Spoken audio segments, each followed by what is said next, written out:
Chapter 205. If Shan Yu wanted to do this, he didn't need to do it himself. He just needed to give the order and his subordinates would do it beautifully. After returning to the palace, everything was back on track. With Shang Junlin's order, no one dared to bother Shen Yu with the election. Because it involved the previous dynasty, the focus of the ministers was gradually shifted. When the previous emperor was in power, there were many suspicious cases left behind. The Lin family was only one of them. The other problematic cases that were implicated by the Lin family should be overturned as well. The ministers were unsure of Shang Junlin's thoughts. How should we deal with the Shi family and the Yun family that were implicated by the Lin family? They were implicated because they spoke up for the Lin family. Now that we have to clear the Lin family's name, these families naturally need to be dealt with as well. What did the Prime Minister and official Fong say? The two officials have already gone to the palace to seek an audience with His Majesty. Let's deal with the matters at hand first. As for how to deal with these families, we'll talk about it when the two officials return. After reaching an agreement, the room fell into a new round of bustling. When the Prime Minister and Fong Jun requested an audience, Shan Yu happened to be in the imperial study. After listening to the two's narration, Shan Yu didn't speak. It could only be said that the previous emperor had committed too many sins. A good situation was played out like this. These days, Shan Yu had read a lot of ancient books. Before the previous emperor ascended the throne, before the previous emperor's temperament changed, the development of De Huan was very good. If it wasn't for the previous emperor's pretentiousness and allowing traitors to harm the loyal, De Huan wouldn't have been defeated. What does you think? When Shan Yu came back to his senses, Fong Jun and the Prime Minister were already gone. Only he and Shang Junlin were left in the imperial study. What the Prime Minister and the others said just now, does you think that we should deal with it again? Isn't this a question for Your Majesty to consider? Why are you asking me? Shen Yu blinked and didn't answer directly. You was distracted just now. Now you don't even want to answer my question? Shang Junlin pinched the soft flesh on his cheek. I didn't. Shan Yu wanted to cover his face. Your Majesty, don't pinch me. It hurts. Zhan used so little strength and it still hurts. Shang Junlin released his hand and used his fingertips to rub the area where he had just pinched. It was a little itchy. Does Your Majesty want to reopen the trial? Shan Yu asked. The Lin family's matter involves a lot of people. If we really want to look into it, many of the ministers in the court will be implicated. They may not have done anything, but their clansmen may not. If there's nothing wrong with these ministers and they've been working diligently for the Great Huan dynasty, Your Majesty can let the matter rest. The connections between the aristocratic families were not small. It was like a huge net, and everyone was caught in it. After the final discussion, based on Shan Yu's suggestion, Shang Junlin set a precedent for the Lin family's incident.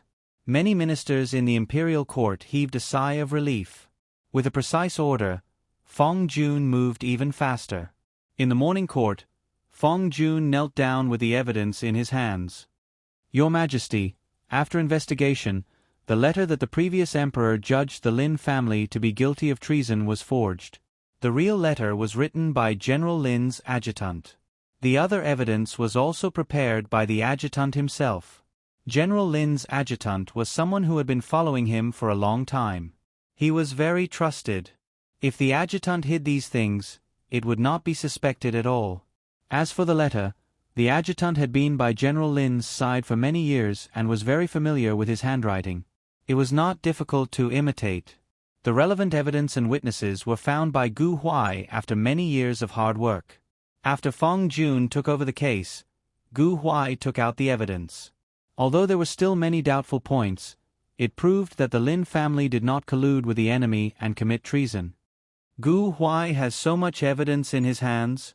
In the pavilion, Shan Yu poured a cup of tea for himself and Shang Junlin. He has been secretly investigating for so many years. He already has enough evidence in his hands. He did not take it out before because he wanted to test my attitude. Shang Junlin picked up the teacup. Now it seems that he trusts Your Majesty very much. He trusts a you. If not for a you, he would not have taken out all these things in one go. After skipping the testing step, everything progressed quickly.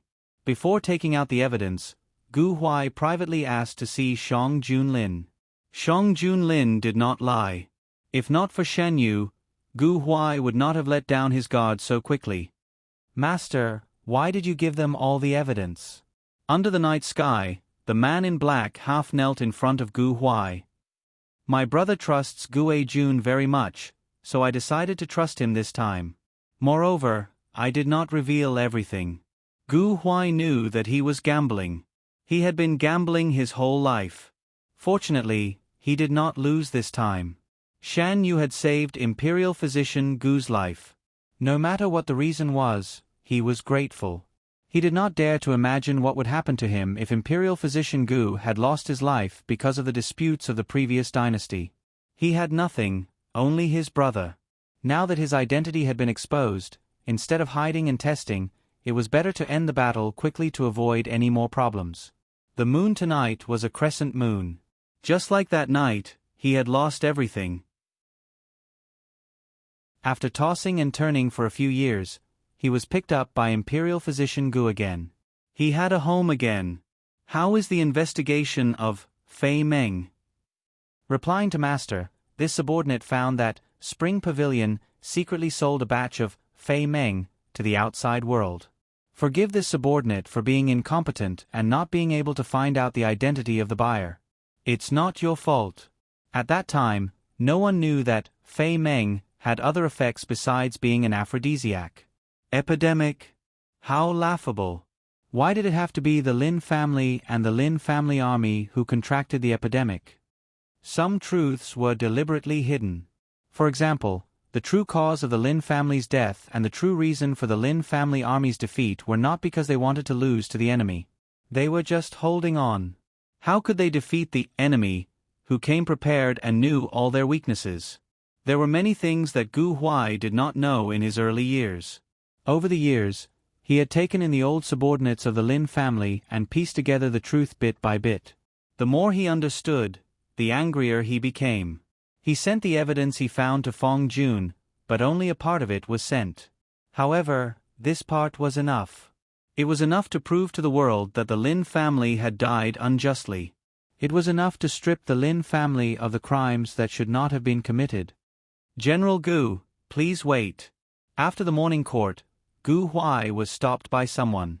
He stopped in his tracks. Minister of Revenue. I called you to ask you some questions about the Lin family. Could you spare some time to talk in private? Gu Huai did not know why the Minister of Revenue wanted to talk about the Lin family, but he did not refuse. General, have you heard of the Min Pao? The Minister of Revenue asked after taking a seat. I have.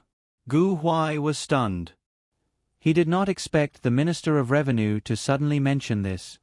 It's like this. We want to know about the Lin family through the Min Pao. There are some details that we hope the General can clarify for us. So it's about this matter. Minister, if you have any questions, just ask directly. Gu Huai knew about the Min Pao, and he knew that the Min Pao almost dominated the direction of public opinion. He had read a few issues out of curiosity and felt that the Min Pao was indeed an existence that could represent the attitude of the imperial court. The two talked for a long time. A few days later, the Min Pao published the Lin family's matter.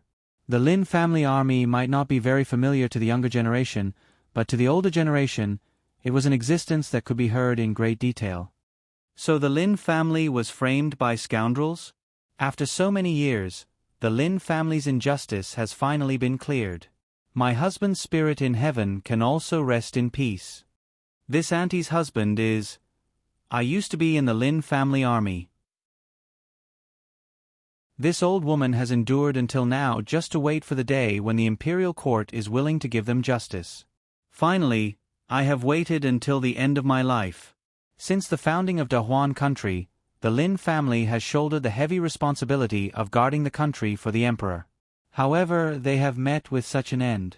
People's hearts are really not what they used to be. Fortunately, His Majesty is willing to overturn the case for the Lin family. His Majesty is really a good ruler. He thinks about Da Huan and the people in all aspects. After the Lin family's matter was revealed, the streets and alleys were all talking about the Lin family. After several reversals, Shang Junlin's reputation had become extremely good. The people spontaneously attributed the credit to him. In the imperial palace, Shan Yu listened to Mu Shi talk about the situation outside. Mu Shi, young master, you don't know how good His Majesty's reputation is now among the people. Everyone says that it is the blessing of several lifetimes to have met such a good ruler. Shan Yu, the main reason is that the previous emperor did too many wrong things. His Majesty just corrected these mistakes. Mu Shi, if it were up to me, young master also contributed greatly. If it weren't for young master, His Majesty might not have cared about these things. Shen Yu, what are you saying? Don't say it again in the future. Mu Shi, young master is protecting His Majesty. I know. I promise I won't say it again in the future. Shan Yu put down the book in his hand. Isn't it time for His Majesty to come back? As they were talking, Shang Junlin came in with Eunuch Meng and the others. Mu Shi lowered her head and smiled secretly. What are you talking about? Why do I hear a you calling me? Shang Junlin lifted his robe and sat beside Shen Yu. I'm talking about how popular His Majesty is. Shan Yu admitted directly. Because of the Lin family? Shang Junlin raised his eyebrows slightly. Yes. Has His Majesty also heard about it? Shen Yu tilted his head and rubbed Shang Junlin's shoulder. The Minister of Revenue even specially went to Gu Huai for this matter. He asked for some details and wrote them in the newspaper. Shang Junlin stroked Shan Yu's forehead. Shan Yu raised his head. Is Gu Huai really a member of the Lin family? Didn't the Lin family all? Shang Junlin nodded. At that time, there was a mole in the Lin family. After Madame Lin's wet nurse found out, she swapped the identity of her child with Madame Lin's child at the last moment. Then, she sent the child out of the residence through a servant. Just as this was done, something happened in the Lin residence. The wet nurse didn't have time to tell anyone. So that's why everyone thought that the Lin family didn't have any descendants.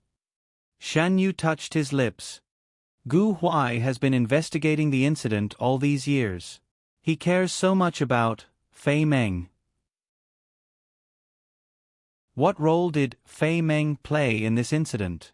Gu Huai refused to say, but the hidden dragon guards found out that the incident that happened to the Lin family seemed to be related to Fei Meng. At that time, the Lin family was falsely accused of colluding with foreign enemies. Many people in the imperial court spoke up for the Lin family. Originally, this matter shouldn't have been concluded so early. However, no one expected that the 100,000 Lin family soldiers would be defeated by 20,000 enemies. Moreover, they were completely defeated. Because of this incident, the Lin family was accused of colluding with foreign enemies. According to the strength of the Lin family soldiers, they should be able to fight against 200,000 enemies. How could they be defeated by a mere 20,000 enemies? There must be something hidden in this incident. Shen Yu thought about what happened in his previous life and continued, did the Lin family soldiers act strangely at that time? What if the Lin family soldiers were already at the end of their rope?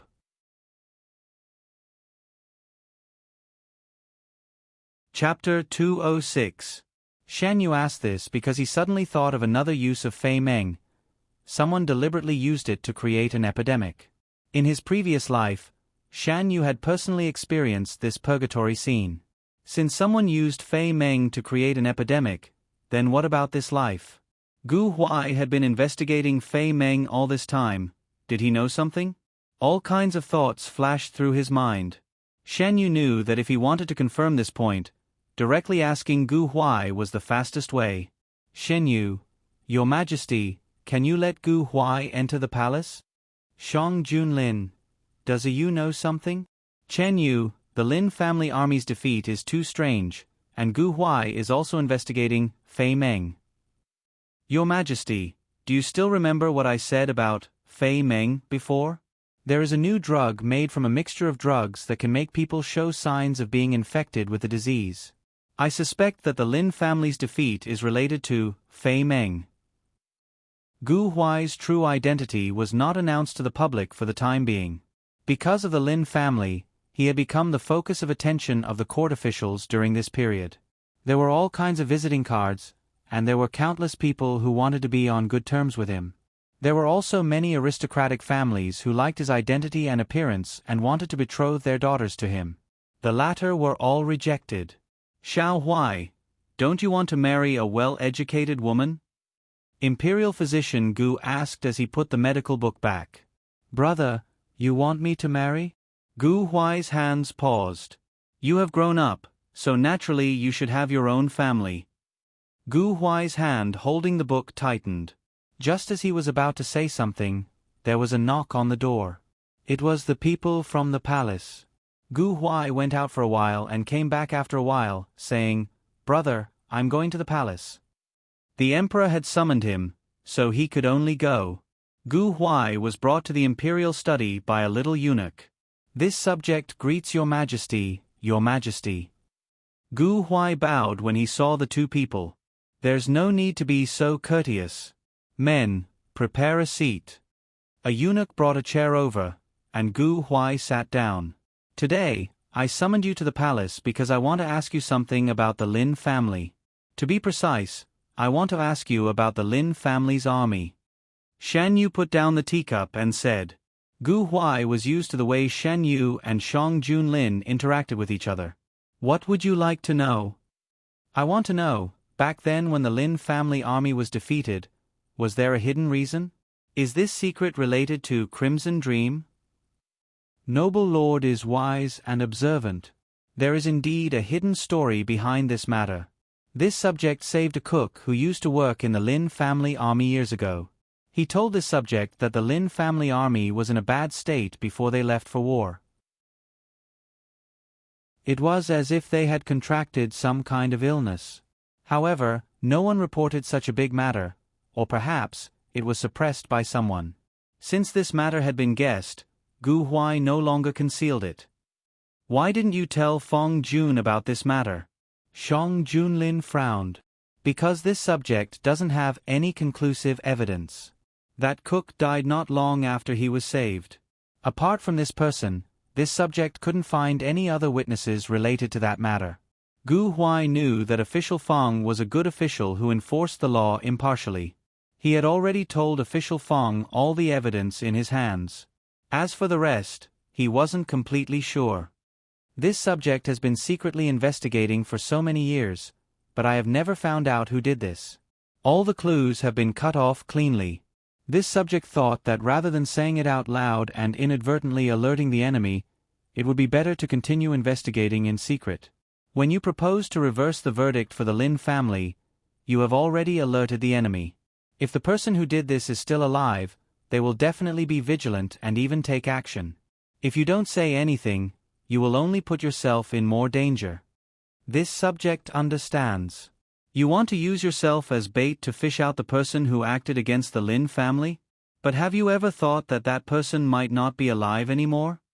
Shan Yu's voice was slightly deep. Too many things had happened since the Lin family's incident. Just when Shang Junlin ascended the throne, he executed many people in the imperial court. Perhaps the person who acted against the Lin family was one of them. This subject didn't think it through. Until now, you still don't want to tell the truth? You already have a suspect in your heart, don't you? Shan Yu supported his chin, as if he didn't know how much his words had struck Gu Huai's heart. This subject does have a suspect, but this subject can't say it. This subject doesn't have any evidence. Even if your majesty is willing to believe this subject can't implicate your majesty because of this matter. I hope your majesty and your majesty can give this subject some time. This subject will definitely find the evidence. At this point, Shan Yu couldn't force Gu Huai to say anything more. After Gu Huai left, Shan Yu leaned on Shang Junlin and asked, Your Majesty, who do you think is the person who did this? Could it be the late emperor? It shouldn't be. If he wanted to kill someone, he could just pick a reason to do so. There was no need to do so. Many people were implicated in the Lin family's case. With Shang Junlin's orders, these people were dealt with according to how they should be dealt with. Fortunately, after Shang Junlin ascended the throne, there was a great change of officials in the imperial court, so it didn't affect the officials who were still in office. The aristocratic families were busy dealing with this matter, so they didn't have time to care about what happened among the people. Taking this opportunity, under the instructions of Shen Yu and Shang Junlin, the movable type printing was further promoted. Not only in the capital, bookstores in other places also learned this method. By the time the aristocratic families reacted, they couldn't easily intervene in this matter. At this point, how could they not realize that Shang Junlin was involved in this matter from the beginning to the end? His Majesty is really good at scheming. He used the Lin family's case to divert attention and catch us off guard. The officials who were on good terms with the aristocratic families gathered together to discuss this matter. Are we just going to let it go? If this goes on, what advantages will the aristocratic families have in the future? What else can we do? What can we do? Why should we go against him openly? Not to mention that the imperial court is now under his control. Even if it was a few years ago, how many people who went against him had a good ending? His Majesty will not stop at what he wants to do. Let's wait and see. The next thing will only be more unacceptable to the aristocratic families.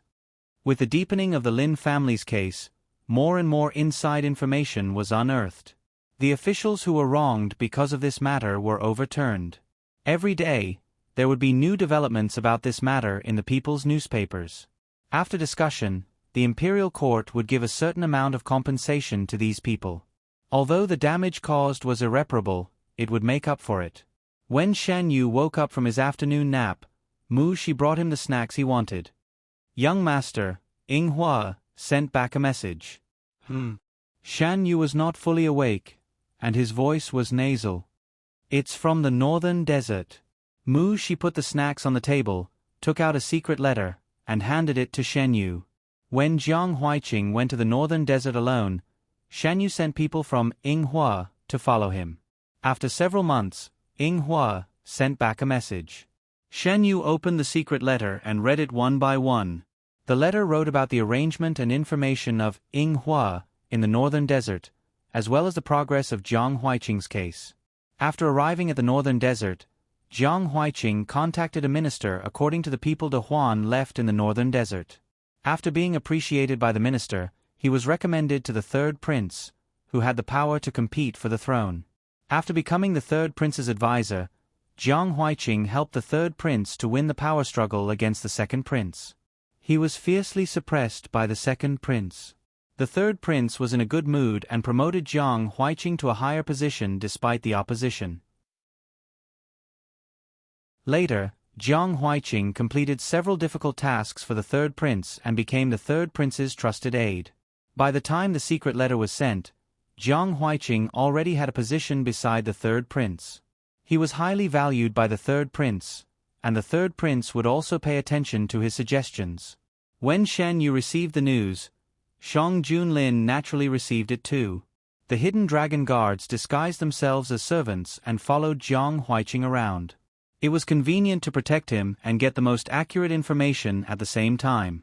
Did you know that Jiang Huiqing was qualified for this task? Jiang Huiqing is a flexible person. When I proposed this plan, the first person I thought of was him. Shen Yu didn't deny this point. When he comes back from the northern desert, he can stay in the capital. Shen Yu sat on the swing while Shang Junlin pushed him from behind. In the whole world, only Shan Yu could be treated like this by the emperor. When the prime minister came, he saw this scene. Eunuch Meng quickly went forward and reported, "Your Majesty, the prime minister is here." "Your Majesty, please go ahead." Shen Yu turned his head and said to the people behind him, "You, come with me." Shang Junlin hugged Shen Yu's waist and carried him up. Shen Yu had no choice but to go with Shang Junlin. The Prime Minister was summoned to the palace by Shang Junlin to talk about Jiang Huiqing's matter in the northern desert. Now that Jiang Huiqing had gained the trust of the third prince of the northern desert, the development of the situation was better than expected. The first step had been taken, and it was time for the second step. The Prime Minister entered the palace to make arrangements for the next step. Huiqing's actions are really beyond my expectations. The Prime Minister was used to bringing Shan Yu along when Shang Junlin was discussing matters. His expression didn't change at all. If possible, he wanted Shan Yu to be an official instead of just appearing occasionally. For example, this time, the plan was first proposed by Shan Yu and the candidates were also proposed by Shan Yu. They could send other people, but the effect wouldn't be as good as now. The next step is to find a way to delay the internal strife in the northern desert. The third prince can't do it alone. When the third prince is powerful enough, we can send people from Subei to do it. The Prime Minister said. Yes, only when the two sides are evenly matched and don't let one side become powerful can we delay as much as possible. The Prime Minister deliberately led the topic to Shan Yu. As a last resort, Shan Yu said a lot of his own ideas. We can't let the northern desert know that we are involved in this in the short term. Otherwise, under the influence of external forces, they will twist into a rope and unite against the external forces. To do this, we must grasp the timing and scale. After talking for a while, the Prime Minister left with satisfaction. Shan Yu leaned on the back of the chair and sighed. This matter can be solved by His Majesty and the Prime Minister. Why does the Prime Minister want me to say something? The Prime Minister has always been a talent. With a Yu's talent, if he enters the imperial court, he will be valued by the Prime Minister. Shang Junlin knew what the Prime Minister was thinking.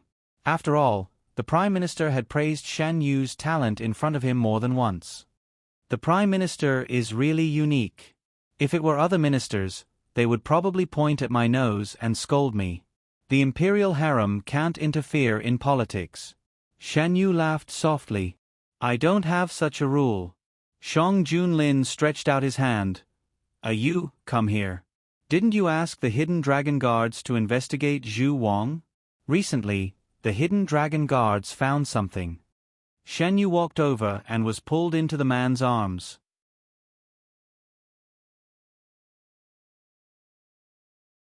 Chapter 207.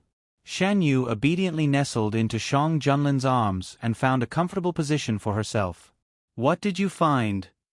In the early years, Zhu Wang was active in the Subei region. Later, he disappeared for a period of time. The next time he appeared, he was in Yuezhou. Shang Junlin didn't beat around the bush and directly told the truth. Subei. Shan Yu suddenly thought of the young man who was sent back to the capital by official Feng. It's Subei again.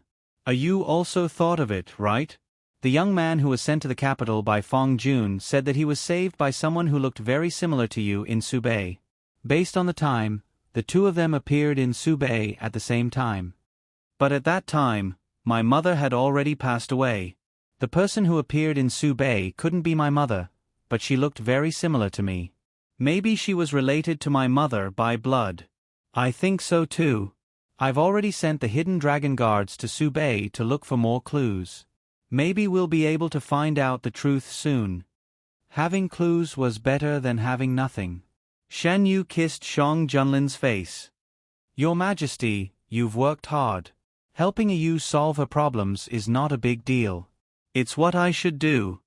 The coldness in Shang Junlin's eyes dissipated and was replaced by a gentleness that he only showed in front of Shan Yu. I wanted to reward your Majesty more. Since your Majesty said it's not a big deal, then forget it. Shan Yu pretended to get up. Shan Yu's waist was grabbed. She turned around and pretended to be confused. What are you doing, your Majesty? I was wrong.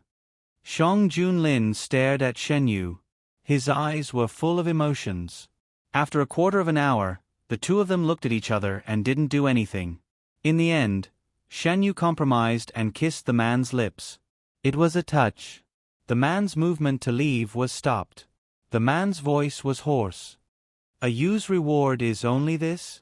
As he spoke, the man's hot breath could be heard.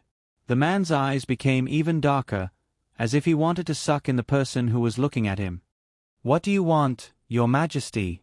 Shan Yu didn't notice that his voice had become hoarse. Of course, I need you to reward him well. Their voices disappeared as their lips touched. Shan Yu grabbed the black cloth on the man's shoulder. Her white fingers were contrasted against the black cloth. Her fingers tightened little by little, and her fingertips turned white. A small bird flew in from outside the window and chirped a few times before flapping its wings and flying away. Shan Yu was kissed enough before she was released. Her body went soft and she fell into the man's arms. She was held tightly by the man who was already prepared. If this is a Yu's reward, I don't mind giving you a bit more. Shang Junlin held Shan Yu's wrist and caressed Shan Yu's delicate skin. Shan Yu struggled. Of course, he didn't succeed. Does your Majesty only want this? He leaned in the man's arms. His breath was slightly unstable when he spoke. If I want more, will you give it to me? Shang Junlin whispered in Shan Yu's ear. The hand around her waist moved, but Shan Yu held it down. Your Majesty already said that these things are what you should do. Why did you suddenly go back on your words? Your Majesty's golden mouth and jade words don't count for anything in this matter? The two don't conflict. I'm willing, and so is you. Shang Junlin simply held her hand and played with it. I've already rewarded you for today. We'll talk about the rest later. Shan Yu knocked the man's shoulder with his forehead. I'll remember this. You, don't go back on your words when the time comes. I know. Shan Yu really wanted to bite the man who took advantage of the situation. The weather gradually became warmer, and the matter of the Lin family became more and more clear. The officials who were implicated in this matter were pardoned. As for those who were still alive, the imperial court sent special officials to express their condolences. Only a small number of people were still alive. Regarding this, no one felt that it was strange. The previous emperor liked to use heavy punishments. Back then, the officials involved in this case had more or less been punished. In addition to the grievances in their hearts, the long journey after being demoted and removed from office was enough to make their physical condition worse. Bai Chiwen was one of them. At the time of the incident, he was only 20 years old. He was a small official who had just entered the imperial court. His words carried little weight. Because he sided with his teacher, he was implicated and his official career was ruined. After being demoted, he wandered around for many years. Finally, he returned to the capital and opened a wonton shop on West Street. When the imperial court rehabilitated the Lin family, he had been waiting for this day. Bai Chiwen took the newspaper and went up the mountain alone. He stopped in front of a lonely grave and took out a match to light the newspaper. Decades have passed. My teacher can finally be rehabilitated and his reputation can be restored. The same thing happened everywhere. The imperial court acted quickly. After Shang Junlin gave the order, the local officials received the news and implemented the imperial court's arrangements. Some people were rehabilitated, and some were investigated again. The people were most willing to see the people who made the mistake get the punishment they deserved. Bai Chiwen sat by the lonely grave for a long time. When he went back, he found that there were many customers in the shop. Many of them were familiar faces. Mr. Bai, we are here to eat wontons today. You can't quit just because there are so many people.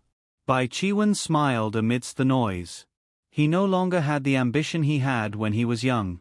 It was good to live a simple life like now. Not far away, Shan Yu noticed the commotion. He pulled Shang Junlin's sleeve and whispered, Your Majesty, should we go over there and take a look? You wants to eat wontons? Shang Junlin looked at the hanging sign. Now that he mentioned it, Shan Yu was a little hungry.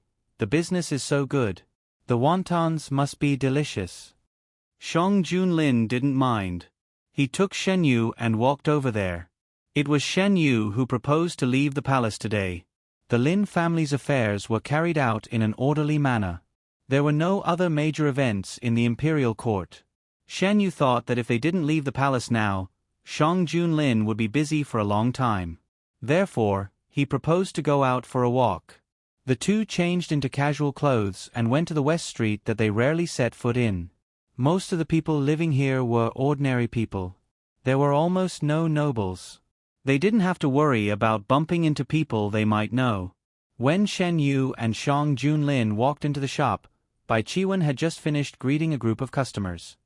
"Guests, this way please. There is one seat left." Bai Chiwen asked them to sit down. They were surrounded by relaxed people in the crowd. They were just a member of the crowd and wouldn't be treated specially. This was a scene that Shang Junlin had never experienced before. "Guests, the wontons are ready." The steaming wontons were placed in front of them. Shen Yu picked up the spoon and scooped up some. The wontons were big. The skin was thin and there was a lot of stuffing. When he took a bite, the soup mixed with the meat stuffing rushed into his mouth. It was delicious. The wontons are better than the ones made at home. Shen Yu didn't eat wontons much when he was in the palace. Every day, the kitchen would make new dishes for him. Wontons were not special. It was good enough to eat it once a month. If a Yu likes it, you can ask him to make it for you at home, Shang Junlin said casually. "What are you talking about? If you like Boss Bai's wontons, you can come to eat it every day. Why do you want to ask him to make it for you at home? Boss Bai is an official. You can't just order him around at will." The dissatisfied voices of other guests came from the side. Shen Yu held Shang Junlin's hand and whispered, "Don't be angry, Your Majesty. It's my honor to be liked by all of you." This guest just said it casually. "Don't hurt the harmony." Bai Chiwen hurriedly came over to smooth things over. The others spoke one after another. "Yes, I don't think this young master has any bad intentions. Old Zhao, it's time for you to change your bad temper." Listening to the voices coming from all around, Shan Yu lowered his head and his shoulders trembled slightly. "If you want to laugh, just laugh. Do you think I'll be angry with you because of this?" Shang Junlin helped him up and said helplessly. Shen Yu chuckled and said, "Who told you to talk nonsense?" After the banter, no one took this matter to heart. However, when they finished eating and paid for the meal, they were told that all the money for today had been paid. That person said that the boss of the wonton shop is an official and can't be easily touched by others. "What's going on?" Shan Yu asked on the carriage back to the palace. "It's about the Lin family. He was implicated that year and lost his official position. The imperial court sent someone to ask him if he wanted to return to the imperial court. He refused." Shang Junlin sat up straight. Shan Yu leaned on his shoulder and felt comfortable. Shang Junlin casually played with the long hair on his neck and said, "Not many people know the name Bai Chiwen. However, you should have an impression of his teacher. He was one of the early court elders of the late emperor, Court Elder Cien. He was Court Elder Tsun's student." Shen Yu obviously knew about Court Elder Cien. It could be said that there were not many scholars in the world who didn't know about him. Court Elder Tsun had been honest all his life. He had many students and was praised by everyone as a great scholar. During the Lin family case, Court Elder Tsun tried to protect the Lin family but offended a treacherous official who was in the limelight at that time. He was framed and lost his official position. It is said that after Court Elder Tsun left the imperial court, he completely disappeared. Some people said that he was assassinated. Others said that he lived in seclusion in the mountains. "Your Majesty, do you know where he went in the end?" At that time, Court Elder Tsun's influence was too great.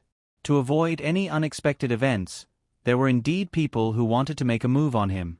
However, no one knows whether they succeeded or not. After that, there was no news of Court Elder Cien. This time, Court Elder Tsun's students should be very happy that Court Elder Tsun overturned the case for the Lin family. Shen Yu was right. Court Elder Tsun's students were all over the world.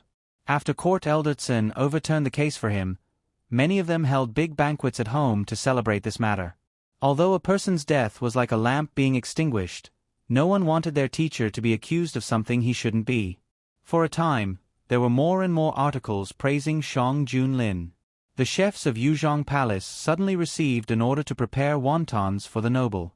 Since they didn't know what was going on, they could only put down the other food and began to study how to make delicious wontons. During dinner, wontons were served. The imperial chef put in a lot of effort to make wontons that had a unique taste. Shan Yu ate to his heart's content and ate a bit more than usual.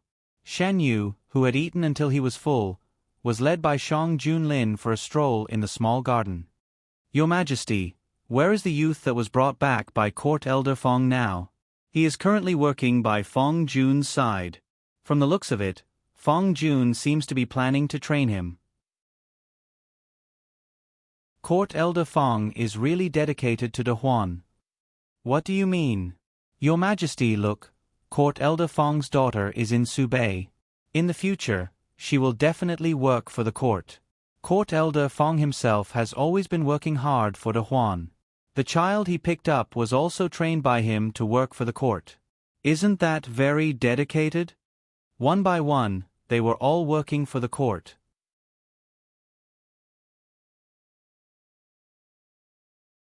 Chapter 208.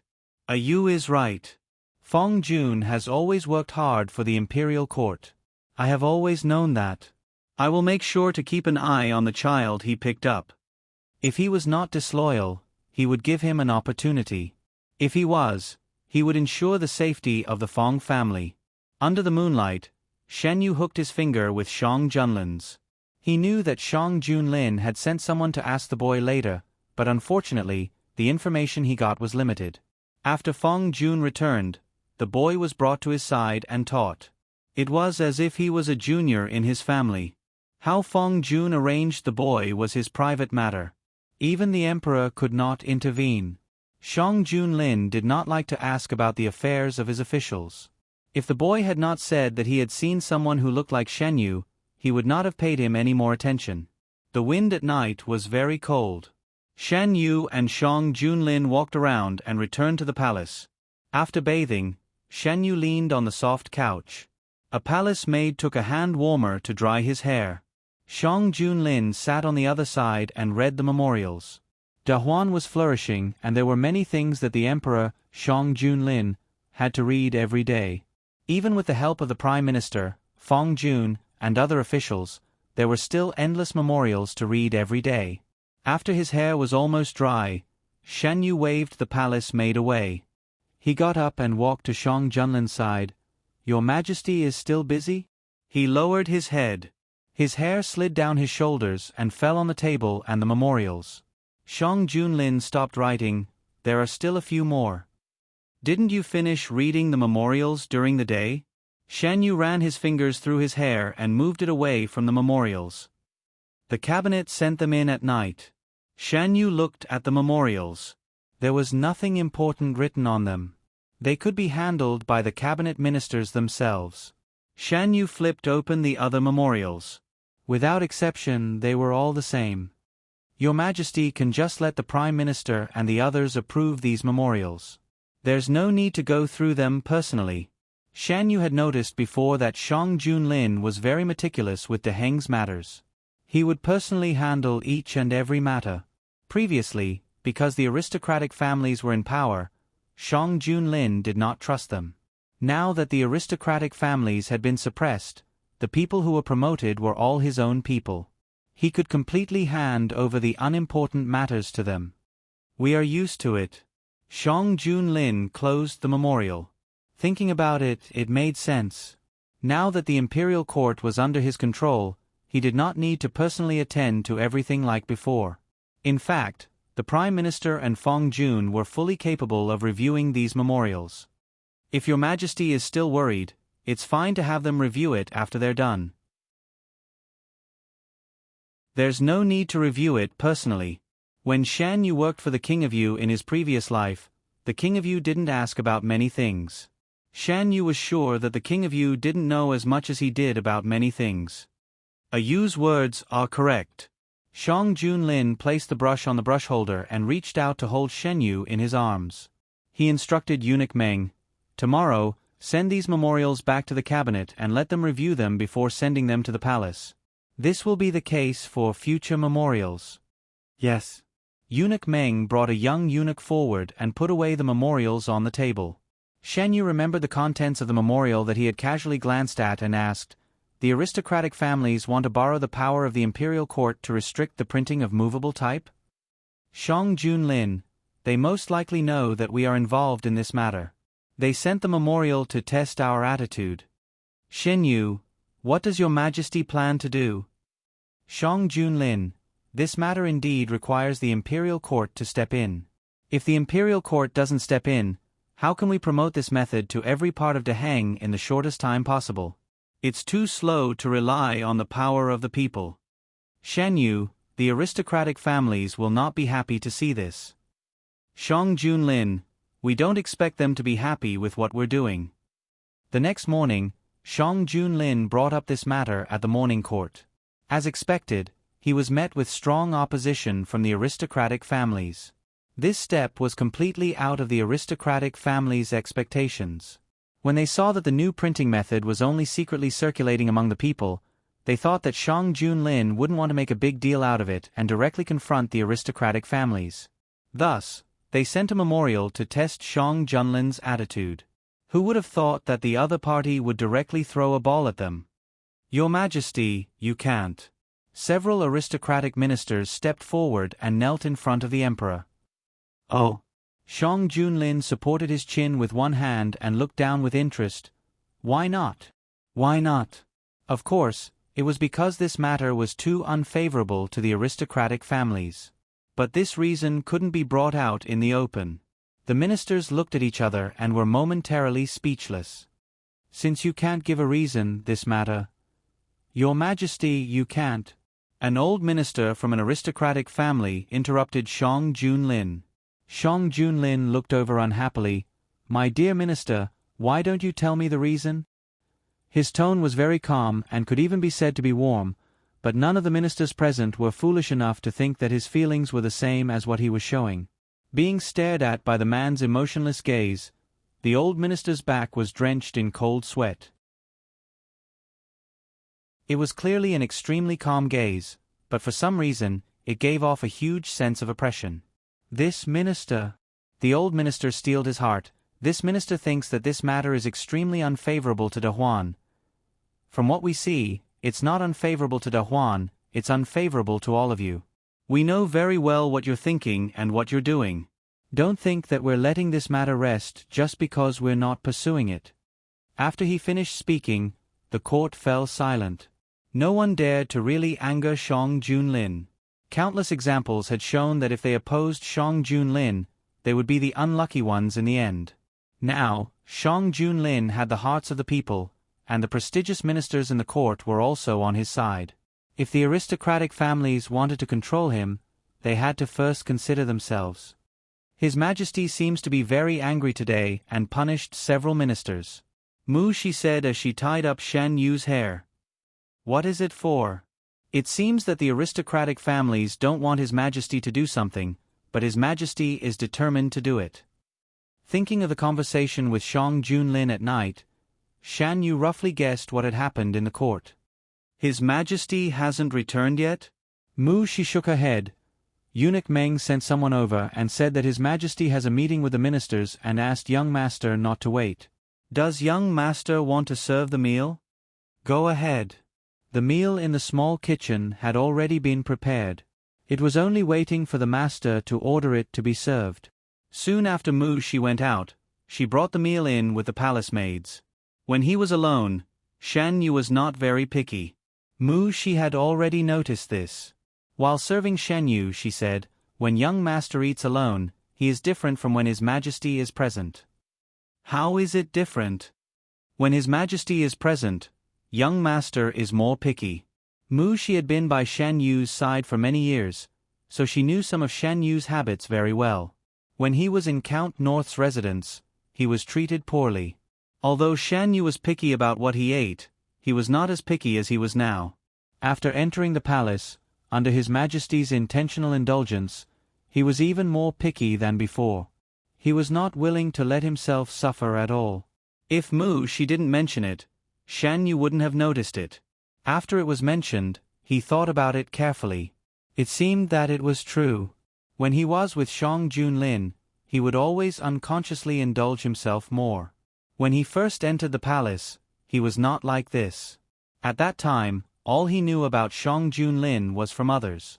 He was afraid of the man who was called a tyrant in his previous life. He didn't know when the fear in his heart disappeared. Now, when he thought of Shang Junlin, he only felt full of trust. It turned out that unconsciously, the defense line in his heart had been broken. He couldn't resist this feeling. He originally thought that his feelings for Prince Yu in his previous life were love. Now that he thought about it, if it was really love, then this love was mixed with too many things. Instead of saying it was love, it was better to say that it was a shackle in the name of love that was imposed on his heart. This so-called love drove him to do things for Prince Yu unconditionally without asking for anything in return. Why was he so sure in his previous life that he liked Prince Yu? Shan Yu carefully thought about the events of his previous life, but he couldn't find any trace of it at all. It was as if he had naturally fallen into the huge net woven by Prince Yu's love. He lost all his judgment and was driven by him. Shan Yu's head ached faintly. He closed his eyes and stopped thinking about the events of his previous life. Now, he could basically confirm that there were many suspicious points in his previous life that he didn't discover. After the morning court, Shang Junlin asked the Prime Minister, Fong Jun, and several ministers to discuss matters in the imperial study. Regarding the movable type printing technology, the Minister of Revenue was the first to know about it, followed by the Minister of Works. Now, the Ministry of Works had mastered this new printing technology and put it into use. The results were good. I want to establish an imperial college. Shang Junlin went straight to the point and said his thoughts. Like the Imperial College? It's similar, but different. I want to establish an Imperial College that includes basic education. To establish an Imperial College, many things were involved.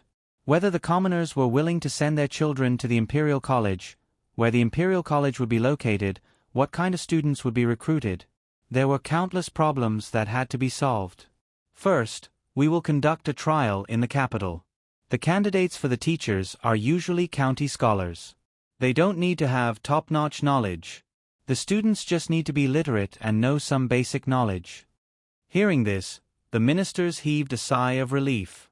If it was just basic education, it would be much simpler. You all can discuss this matter among yourselves.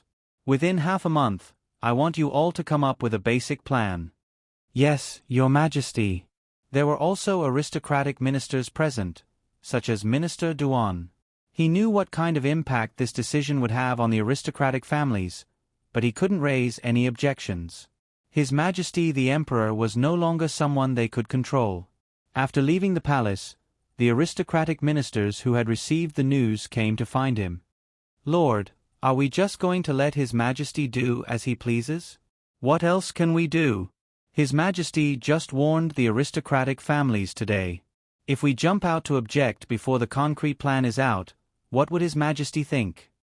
If it's just basic education, the problem isn't that serious.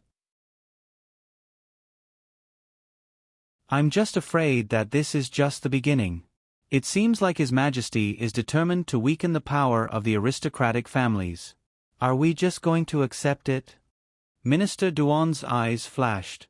He thought of something and fell silent. Did the aristocratic families object to His Majesty's proposal? Shan Yu was curious about the aristocratic family's reaction after hearing about this from Shang Junlin. Even though it was just basic education, it might not be the case in the future. The aristocratic families shouldn't have no reaction at all. They naturally want to object, but I haven't touched their interests yet. They will just wait and see for now. When it's officially implemented, there will definitely be trouble. Shen Yu stood up and sat beside Shang Junlin. Since His Majesty has proposed it, he must have a solution. I won't worry about His Majesty. His Majesty, Imperial Physician Gu wishes to see you.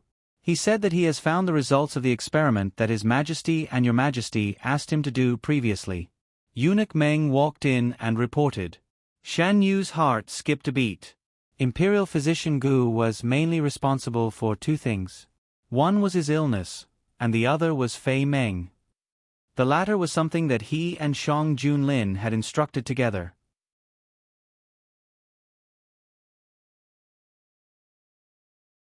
Chapter 209. Imperial Physician Gu was invited in. After paying his respects, he said, "Based on the ideas you provided, I tried them one by one and found out the effects of the medicine you mentioned." Regarding the matter of Crimson Dream, Shan Yu had used the opportunity when Imperial Physician Gu was taking his pulse to speak to him in private. Especially the symptoms that appeared after contracting it, it was a disaster that would cause a large number of deaths in the future. Since Shan Yu had been reborn, he naturally had to stop it if he could. Crimson Dream is colorless and odorless, so it won't cause too much harm to the human body. However, if mixed with other medicines, it will have different effects. This subject has been trying to find another medicine that can produce the effects Your Highness mentioned. Later on, this subject discovered that this subject was wrong from the very beginning. To achieve such an effect, it isn't something that can be achieved simply by mixing. The effects that Imperial Physician Gu mentioned were mentioned by Shen Yu before. After the disease broke out, it was no different from an epidemic. There would be high fever, coughing, and the body would become weaker and weaker. If the specific cause of the disease could not be found, the only path left was death. Imperial Physician Gu took out a sealed letter from his sleeve. "I have written the prescription on this letter. Your Majesty and Your Highness, please take a look." Eunuch Meng took the prescription from Imperial Physician Gu and handed it to Shang Junlin. Has Imperial Physician Gu found a solution? Shan Yu was most concerned about this problem. If the epidemic could not be stopped, it would be best if there was a solution.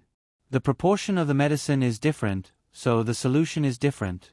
However, as long as I know how to make the medicine, I can develop a solution. Imperial Physician Gu said. I have troubled Imperial Physician Gu with this matter. However, I hope that Imperial Physician Gu will not spread this matter out for the time being. I understand. Imperial Physician Gu cupped his hands. I have one more thing. Shang Junlin put the letter aside. Just say it. I have not tested it on a person yet. If you want a specific cure, you need someone to test the medicine. The palace fell into a short silence. Imperial Physician Gu added, I can guarantee the safety of the person testing the medicine. Your Majesty and Your Highness, please rest assured. This medicine is quite infectious. I need an absolutely safe place. Meng Chang, point a few people to Imperial Physician Gu. As for the location, choose a secluded place and set up protective measures. As for the specific arrangements, listen to Imperial Physician Gu. Shen Yu heaved a sigh of relief when he saw that there was progress in the treatment of Fei Meng. As long as Imperial Physician Gu could find a cure, they wouldn't be in a completely passive state if something really happened in the future. Calculating the time, the calamity caused by Crimson Dream would probably happen in the next 2 years. In this life, Crimson Dream had long been banned within the Great Huan region. In order to avoid attracting unnecessary attention, Crimson Dream was banned along with other medicines. Other than that, some of the banned drugs were addictive, some of them could gradually corrode a person's body, and some of them were strong drugs. Crimson Dream didn't stand out among them, as if it was just a side effect. There were also a few other drugs that were in the same situation as Crimson Dream. Don't worry, nothing will happen. Shang Junlin held Shen Yu in his arms and patted his back to comfort him. I know, Your Majesty will definitely be able to handle everything. After handing over some unimportant matters to the cabinet, Shang Junlin had a lot more free time. Are you bored staying in the palace all day long? Do you want to go horseback riding with us? Shang Junlin walked in wearing a black robe. Why do you suddenly want to go horseback riding? Shan Yu was in the middle of painting. When he heard this, he put down his brush. What are you painting? Shang Junlin walked over. When he lowered his head, he saw a painting of a man wearing battle armor standing upright with a sword in his hand. Yu likes to paint us wearing battle armor so much? This wasn't the first time Shen Yu had painted such a picture. Out of 10 times, at least 5 of them were of him on the battlefield. These paintings were all put away by Shang Junlin and placed in a separate place. If Shan Yu went to take a look, he would discover that there were many of his things placed there, including the piece of paper filled with Shang Junlin's name. Shan Yu originally wanted to throw it away, but it was forcefully taken away by Shang Junlin. Shan Yu didn't know why he wanted to paint Shang Junlin wearing battle armor. Every time he sat down and wanted to paint something, he would discover that he was painting a battlefield with all kinds of Shang Junlin wearing battle armor. Shan Yu just wanted to paint something casually, anything was fine. Since he subconsciously wanted to paint Shang Junlin on the battlefield, then he painted it. Before he finished painting, Shan Yu's train of thought was interrupted. He simply stood up and said, "Maybe it's because I heard too much about your majesty going to the battlefield to kill enemies, so I wanted to paint the scenes that I didn't see with my own eyes. I said I wanted to wear it for you to see, but you didn't want to." Shang Junlin pinched the young man's cheek. It was strange. Shan Yu had painted Shang Junlin on the battlefield so many times, but when it came to seeing it with his own eyes, he faintly felt reluctant. Shan Yu and Shang Junlin came to the racecourse together. After the last time, this was the second time Shan Yu came to the racecourse. When the white horse saw him, it came over and rubbed against him intimately. Shan Yu touched the horse's head and took a piece of candy to feed it. He turned over and mounted the horse in one smooth motion. "Your Majesty, let's race." Shang Junlin mounted the horse and rode it to Shan Yu's side. "Your legs won't be able to stand it if you run too fast." Shan Yu didn't ride many horses. Every time he rode a horse, the skin on his legs would be abraded. Not only would it affect his normal walking, but it was also a kind of torture to apply medicine. That's true. Thinking of the consequences, Shan Yu gave up his initial plan. Shan Yu held the reins and let the horse walk slowly on the grass. Shang Junlin rode beside him and listened to his irrelevant words. After walking for a while, Shan Yu felt that it wasn't enough. He squeezed the horse's belly and urged it to speed up. "If my skin is abraded, then so be it. Let's have fun first." Shan Yu urged the horse to run for a while and then turned back to look at Shang Junlin. Shang Junlin was stunned by his sudden movement. After he reacted, he caught up with him.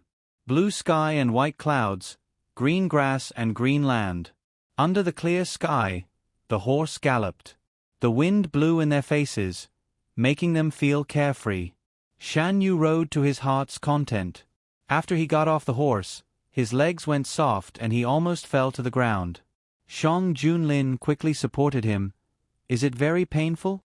Shan Yu wrapped his arms around Shang Junlin's neck and was carried back by the man. He didn't feel it when he was riding a horse. After a while, the pain became more and more obvious. It was burning hot and he couldn't even move slightly. Shang Junlin carried him into the house and ordered Eunuch Meng to bring the medicine. Shan Yu looked at the familiar medicine bottle and tilted his head to the side. "Why does your Majesty carry this medicine everywhere you go?" Shang Junlin applied the ointment with his finger and applied it to the wound. "A Yu is so delicate. If he doesn't carry medicine with him, what will happen if he bumps into something?" The ointment was cool. When it touched the wound, Shan Yu gasped. He withdrew his leg. "It hurts. Be gentle." Shang Junlin's movements were already very gentle, but Shan Yu still felt pain. The main reason was that the wound was too special. The skin there was delicate. Shan Yu wasn't used to riding a horse. This time, he rode for a few hours in a row. The area of the wound was very large. After the ointment was applied, Shan Yu's forehead was covered with a layer of sweat. The hair on his temples was also wet. With the help of Shang Junlin, he sat up and leaned on the bed. "Your Majesty is right. I should have gotten off the horse earlier." Halfway through, Shang Junlin asked Shan Yu to stop. Shan Yu didn't listen. He liked the feeling of being free on the horse's back, so he indulged himself a little. The result was tragic. This time, he didn't know how many days it would take for him to fully recover. After a while, the Prime Minister came to find him. Shan Yu knew that Shang Junlin came to the stud farm today with several important ministers. Shan Yu lay on the bed with a tired expression. "Your Majesty, go ahead. I'll rest for a while." Shang Junlin got up and left, leaving the palace servants to serve him. Shan Yu lay on the bed for a while. He was exhausted and fell asleep not long after. In his half-awake state, he felt that someone was touching his face. "Is it your Majesty?" He heard a chuckle. That person seemed to say something, but he couldn't hear clearly because of the thick fog. "Who is it?" Shen Yu became more sleepy. His tightly knitted brows slowly relaxed, and his consciousness slipped into a deeper abyss. When he woke up, the sky was filled with the sunset. Shen Yu looked at the window, blinked his eyes, and slowly sat up. "Young master, you're awake?" Mu Shi came in with hot water. "Did anyone come while I was asleep?" Shen Yu had a headache. He pressed his fingers on his head. "I've been here all this time. I didn't see anyone come. Why do you ask? Was it a dream?" Shen Yu wasn't sure. "Nothing. Where's Her Majesty?" Her Majesty is still talking to several officials. "When did the Prime Minister and the others come?" "About the same time as us. Maybe a little later. I just finished tidying up here, and they arrived. Then they must have waited for a long time." Shan Yu couldn't help but hold his forehead. Shang Junlin didn't tell him. If he knew that there were officials here, he definitely wouldn't have let them wait for so long. Shan Yu washed his hands and face. Imperial Physician Gu's medicine was very effective. After sleeping for a while, he didn't feel much pain. He tentatively moved his leg, but his movement was slightly stiff because it affected his injury. Mu Shi saw this scene and thought of something. Her face turned red. "Young master, you'd better rest in bed. If there's anything you need, just let me do it." Shan Yu could tell at a glance that Mu Shi had misunderstood. His lips moved. He wanted to explain, but he didn't know where to start. The people who served him were all familiar with his condition. Every time Shang Junlin sated, Shan Yu would lie down for a day or two. At first, Mu Shi was very worried. Later, she secretly asked Imperial Physician Gu. After confirming that Shan Yu didn't have any abnormalities after he recovered, she was completely relieved. She was already used to this kind of situation. Her Majesty is too much. She obviously has to discuss business with the officials, but she still dragged young master along for so long. Mu Shi only dared to complain when Shang Junlin wasn't here.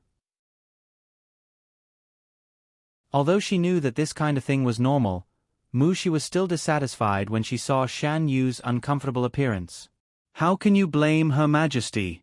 Shouldn't you blame your young master for pestering Her Majesty?" Shan Yu raised his eyebrows. If she had to say something, it was indeed him who pestered Her Majesty this time. Cough, of course, the reason was different from what Mu Shi thought. Young master is not such a person. Every time, it's Her Majesty. Mu Shi's voice became smaller and smaller. The last few words were almost inaudible. "Every time, it's me what?" Shang Junlin's voice came from outside.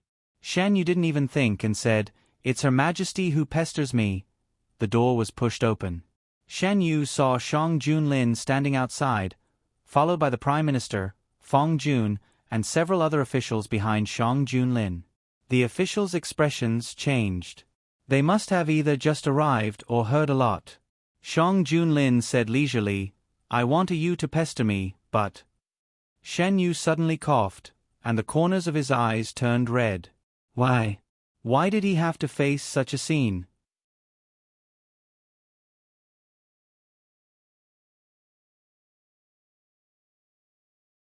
Chapter 210.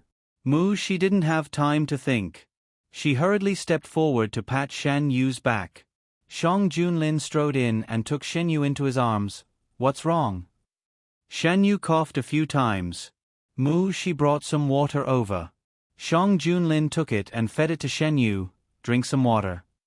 Shan Yu lowered his head and drank the water in Shang Junlin's hand. "How long has His Majesty been here?" "Not long." "Is you feeling better?" Shan Yu nodded. He was choked by himself. Now that he had calmed down, he was naturally fine. Several ministers consciously lowered their heads and stood outside. They didn't dare to look inside. Seeing Shan Yu's uneasiness, Shang Junlin waved his hand to dismiss the ministers. Eunuch Meng hurriedly asked the ministers to go elsewhere. These ministers were all promoted by Shang Junlin. Today, they came to discuss some matters about starting a primary school. They had heard about Shang Junlin and Shen Yu's relationship. They had also seen with their own eyes how the two interacted at the banquet. However, those were different from what they saw today. Especially the words that the maid had said today. It turned out that His Majesty had always been sticking to His Majesty. The ministers had different emotions in their hearts. Why didn't His Majesty announce his arrival? Shan Yu twisted his body and sat down. I originally just wanted to see if you were awake. I didn't expect to hear the conversation between you and your servant girl. You is telling the truth. Why are you blushing? Shang Junlin bent his finger and rubbed Shen Yu's cheek. Because of what happened just now, Shen Yu's face was still red. Shen Yu thought, is my face red because of what I said? It's obviously because these words were heard by those ministers. Shan Yu didn't feel anything when he said these words in front of Shang Junlin. But when he thought that the ministers brought by Shang Junlin would also hear these words, he just wanted to bury himself. Does your leg still hurt? Shang Junlin moved his palm down, wanting to touch it. Shen Yu hurriedly reached out to stop her. I'm much better, thanks to the ointment your Majesty brought. Are you hungry? Why don't you ask them to serve us food? Shang Junlin was not annoyed when his hand was stopped. He held Shen Yu's hand in his palm. Have you finished your discussion with His Majesty? Are we just going to leave them like this? Shan Yu was already delayed for so long because of him. If he ignored the other ministers because of him, he would feel bad. We've finished our discussion. You don't have to worry. After dinner, they will go out to ride horses. Shang Junlin brought them here with the intention of letting them relax. With a natural horse farm obtained from the northern desert people, Shang Junlin wanted these ministers to be familiar with the operation of the horse farm. Although the area of the pasture was not big, the operation inside was very mature. There were many things worth learning. The ministers also knew the other reason why Shang Junlin brought them here. After dinner, they learned about the operation of the horse farm under the guidance of the servants. Shan Yu and Shang Junlin finished their dinner together and lay back on the bed. In fact, he really wanted to go out for a walk, but the position of his wound was too awkward. The friction of the cloth when he walked would rub the ointment away and worsen the injury. He could only walk less for the time being. Shan Yu and Shang Junlin stayed outside for 2 days. Except for the first day when Shang Junlin was not around, he vaguely felt that someone had appeared in the room. After that, he did not have this feeling again. He asked the gods around, but no one noticed a stranger coming in. Shan Yu could not find any clues. He wondered if he had taken his dream as real when he was in a daze. He did not tell Shang Junlin about this matter. After returning to the palace, nothing similar happened again. Shan Yu slowly put this matter to the back of his mind. The imperial court acted quickly. Shang Junlin gave the order. Before the deadline of half a month was up, they had already come up with a general plan. Shang Junlin mentioned this matter in the morning court. The specific implementation needed to be discussed in the imperial court before a detailed plan could be made. The weather gradually became hot. Shan Yu took off his clothes again and again. He leaned against the bridge and casually threw the bait in his hand into the pond. There were many ornamental fish of different colors in the pond. They followed the smell of food and swam over. The sun was dazzling, and the water was sparkling. The fish leisurely swayed their tails and jumped out of the water from time to time, waiting to be fed. Shan Yu threw another handful of bait. This was Shan Yu's new pleasure. When he had nothing to do, he would come over to feed the fish. Gongzi has been here a few times. These fish seem to recognize you. Mu Shi looked at the fish swimming in the water and sighed. They are getting bigger and bigger. They don't recognize me. They recognize the food in my hand. If he did not have food to feed them, no fish would swim out of the pond even if he stood there for a long time. Shan Yu had seen enough. He handed the bowl of fish food to the palace servant behind him. Okay, let's go back. The place where Shan Yu came to feed the fish was located between Yuzhong Palace and the Imperial Garden. When he first entered the palace, Shan Yu almost never left Yuzhong Palace. After a long time, he took the palace servants to walk around. With Gongzi's feeding, these fish have grown especially fast this year. The palace servant holding the fish food said flatteringly. Shen Yu smiled and did not speak. There were people in charge of every place in the palace. Even if he did not come, the palace servants would feed the fish.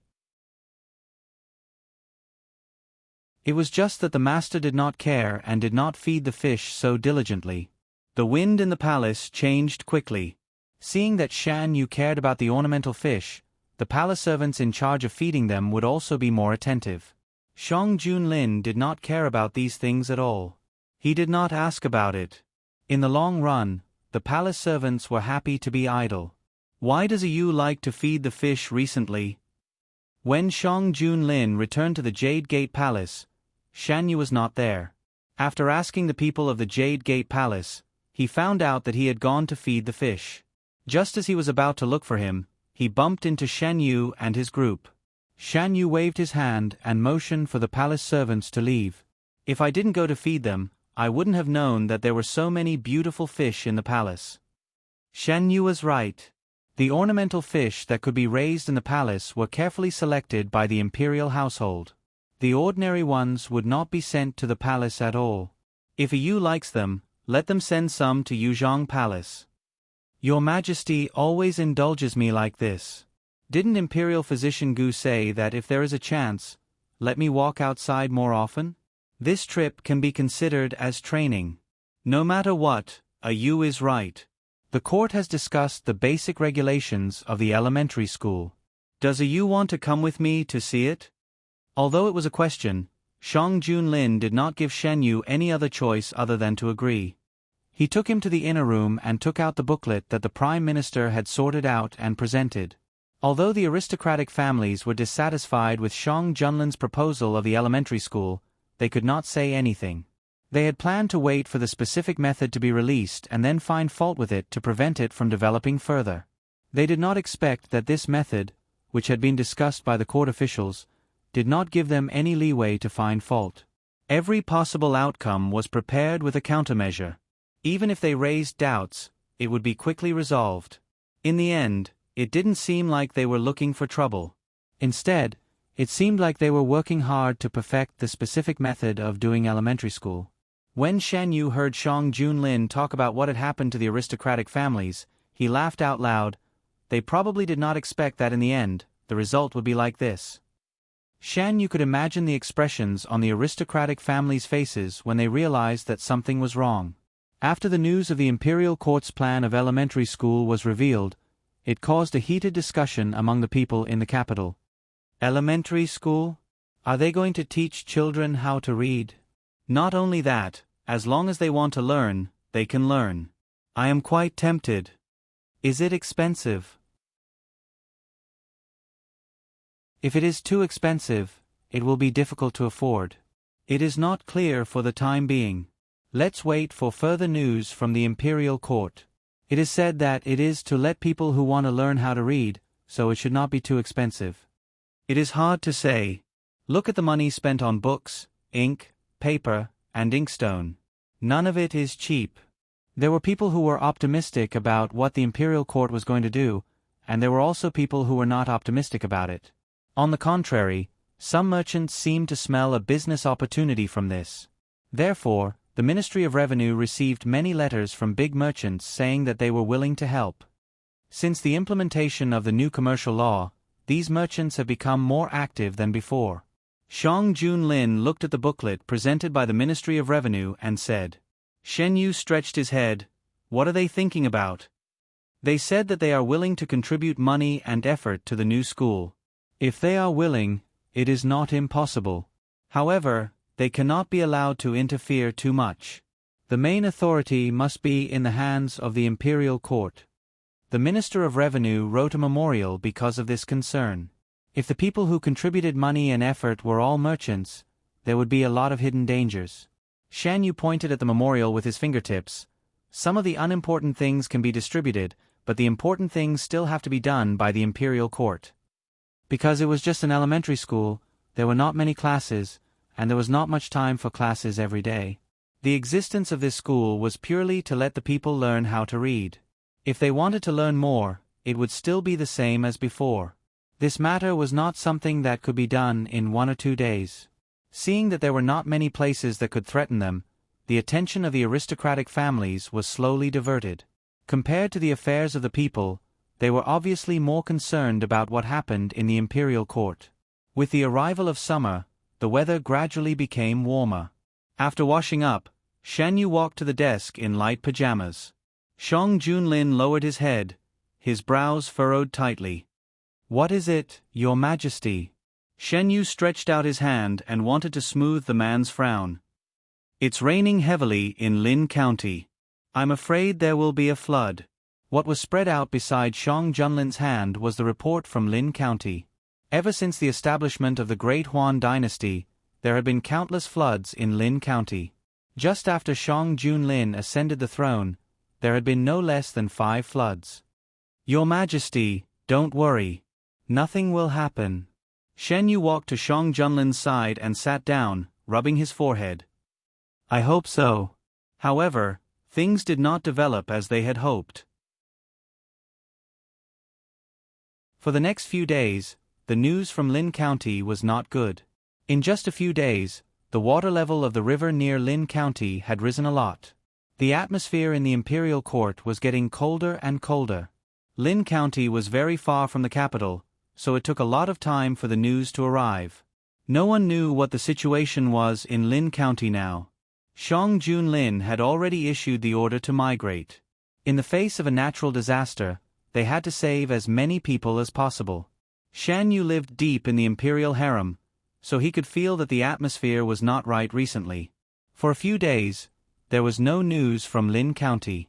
About 5 days later, the latest news finally came. There was a flood in Lin County. Fortunately, the response was timely and the damage was minimized. The ministers in the imperial court heaved a sigh of relief. However, Shan Yu did not let down his guard so quickly.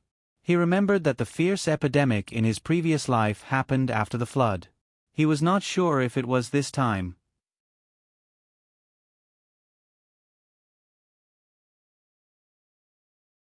Chapter 2:11. What is you worried about? Shang Junlin walked in from outside. Eunuch Meng closed the umbrella and stood aside.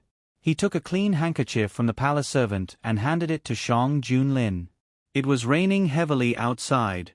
Even with an umbrella, raindrops still fell on the man's body. Shang Junlin picked up the handkerchief and casually wiped himself before walking towards Shen Yu. Seeing Shang Junlin, Shen Yu's brows relaxed and he greeted him, "I'm thinking about how long this rain will last." It had started raining in the capital for the past 2 days. The pitter-patter had not stopped. Shan Yu was not only referring to the rain in the capital, but also the rain in Lin County. It had been raining in Lin County for half a month and there was no sign of the rain stopping. The people in Lin County had been moved to a safe place, but their belongings were still there. It was impossible to leave them alone. Thanks to a used flood control method, although the rain is heavy this time, it did not cause much damage.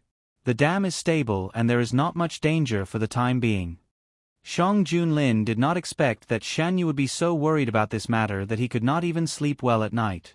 In fact, compared to the previous few times, the situation in Lin County was the least serious this time. "Your Majesty, you must pay attention to the epidemic." "I know. The imperial court has already sent imperial physicians over." With Imperial Physician Wu as the leading physician, almost all the imperial physicians in the imperial hospital who have made contributions in this area have gone. Shang Junlin touched the corner of Shan Yu's eyes. "Yu is so worried. Is it because of the dream you had?" "What dream?"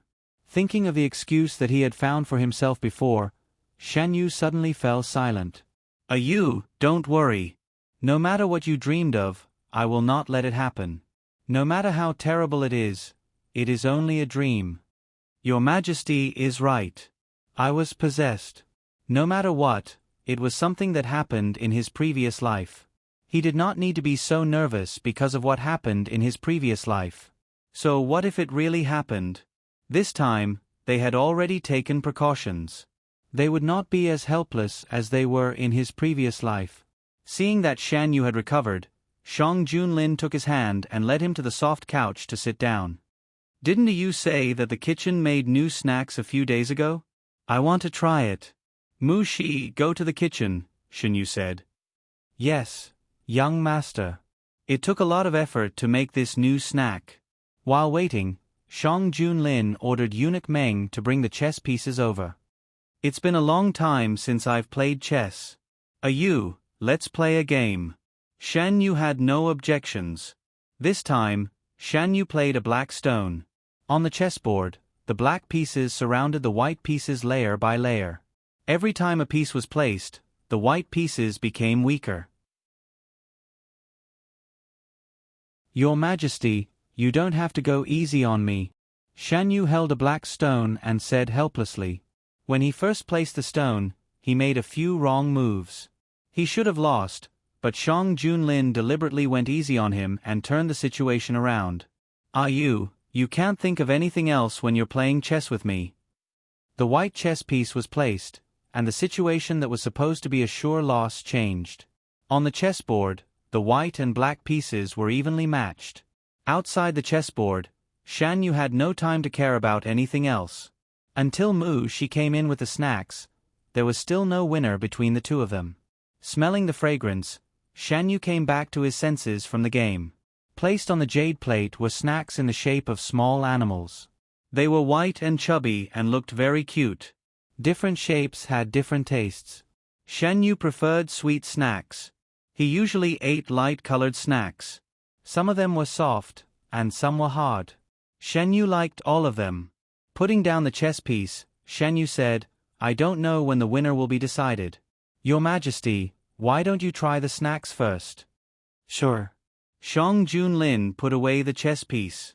Shan Yu sat opposite Shang Junlin and introduced the flavors of the snacks to him. Rabbit-shaped ones are sweet, butterfly-shaped ones are sour, and black wolf-shaped ones are salty. Shang Junlin looked at the snacks on the jade plate. Each one was round. Even the black wolf that Shan Yu mentioned didn't look majestic at all. Which one does you like best? Rabbit, Shan Yu answered without thinking. Shang Junlin wasn't surprised by this answer. After eating the snacks, the rain outside became lighter. Shan Yu walked to the window and looked outside. What are you looking at? Shang Junlin walked over and stood behind Shan Yu. Enveloped by the man's scent, Shan Yu's unclear emotions gradually disappeared. He leaned back and leaned on Shang Junlin's shoulder. Shan Yu suddenly felt a little strange. During this time, he had been anxious about Lin County. However, it shouldn't be like this. Lin County's situation wasn't as serious as it was in his previous life. Even if he was worried, it shouldn't be like this. He had experienced so many things. Even if it was a matter of life and death, he had never been like this. This was very abnormal. Your Majesty, do you feel that something is wrong with me recently? Huh? Shang Junlin was stunned by his question. Is it because of Lin County's situation? Shan Yu raised his hand and covered his heart. I thought so before. Shang Junlin frowned. I asked Imperial Physician Gu to enter the palace. Your Majesty, have you forgotten that Imperial Physician Gu is studying Fei Meng? Because of this matter, Imperial Physician Gu hadn't entered the palace for a while.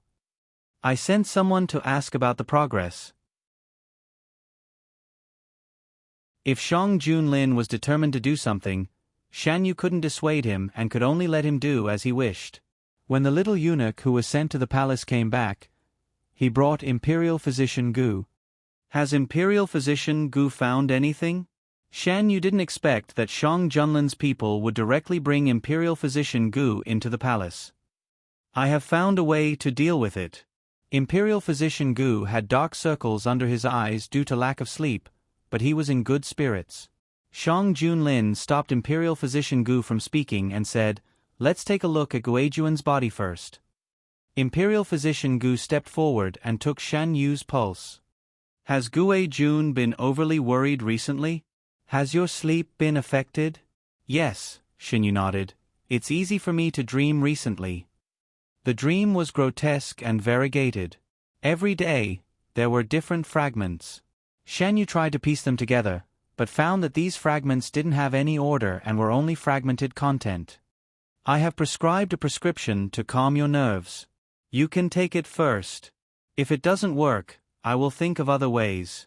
Imperial Physician Gu's prescription was divided into two types: oral medicine and medicinal bath. At night, Shen Yu soaked in hot water with medicinal herbs. Her mind gradually relaxed. After the bath, Shang Junlin carried her out. Shen Yu nestled in his arms. The lingering smell of medicinal herbs still lingered at the tip of her nose. Your Majesty, have I become the smell of medicinal herbs? Shen Yu raised her hand and sniffed it. Does it smell bad? What nonsense are you talking about? Shang Junlin put her on the bed and leaned on her. It smells good. There was a faint medicinal smell on the young man's body. It didn't make people feel bitter because it was a medicine to calm the nerves. Smelling it could make people feel relaxed. That night, Shen Yu slept very well. She quietly nestled in the man's arms and slept until dawn. When she woke up the next day, all kinds of emotions in her heart faded away, leaving only peace. The rain stopped. The palace servants opened the windows and the sunlight shone in, as if taking away all the obscure emotions. Shen Yu stretched her arms and got out of bed. Gongzi. Mu Shi came over and tied up Shen Yu's hair. After tidying up, Shen Yu stood up. I'm going out for a walk. The imperial court didn't hide the incident in Lin County. The people learned about it from the People's newspaper. Lin County? I remember that this place has always been prone to floods. Yes, about 4 or 5 years ago, it rained heavily for more than a month. The river broke the dam and many people died. The situation this year seems to be fine, because the officials in Lin County don't dare to leave the people alone. They immediately took measures to deal with it. Have you forgotten what happened 4 or 5 years ago? At that time, all the officials in Lin County were killed by 1,000 cuts. How could we forget? It was also raining that day. The ground of the execution ground was dyed red. Yes, Her Majesty was very angry at that time. Many officials in the capital were also killed. Later, the officials sent to Lin County didn't dare to ignore this incident. After all, if they didn't handle it well, they would lose their heads. Her Majesty also sent officials who are good at water conservancy. They seem to have been repairing it since 2 years ago. This time, the damage caused was small because the water conservancy was repaired. Her Majesty has foresight. Otherwise, I don't know how much damage we would have suffered this time. I heard that the rain this year wasn't lighter than the previous one. Lin County, which was being talked about by the people, welcomed a sunny day. The people huddled together looked up at the sky and felt the warmth of the sunlight shining on their bodies. Gradually, their faces revealed joyful expressions. It's sunny. The sun is out. Her Majesty didn't lie to us. The battered and exhausted people instantly hugged each other. They had waited in fear for so long, and finally, a sunny day came. A man in an official's robe came out after hearing the commotion and raised his hand to block the sunlight. The sky was finally sunny.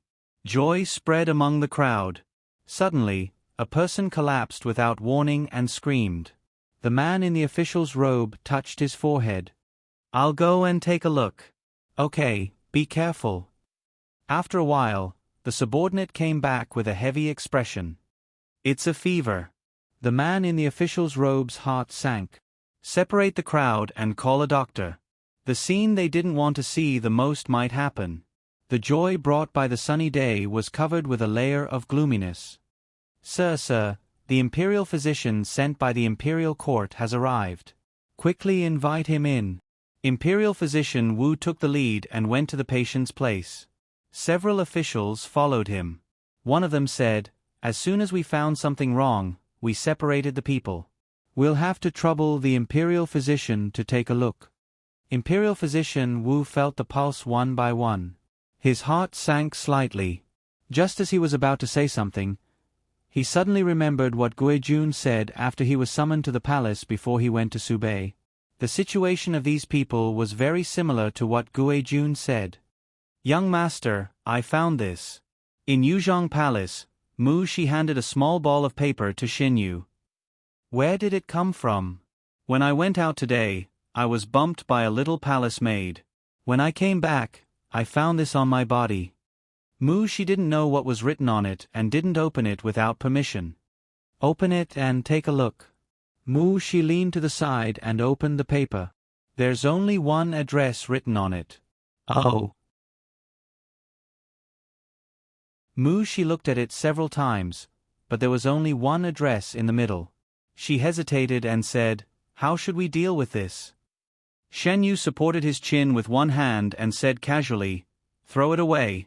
It's not worth carrying about things of unknown origin." Yes. Mu Shi had always followed Shen Yu's words. When she worked with Shen Yu, she knew best that she shouldn't ask questions that she shouldn't ask. She shouldn't be too curious, because curiosity was the most likely thing to ruin things.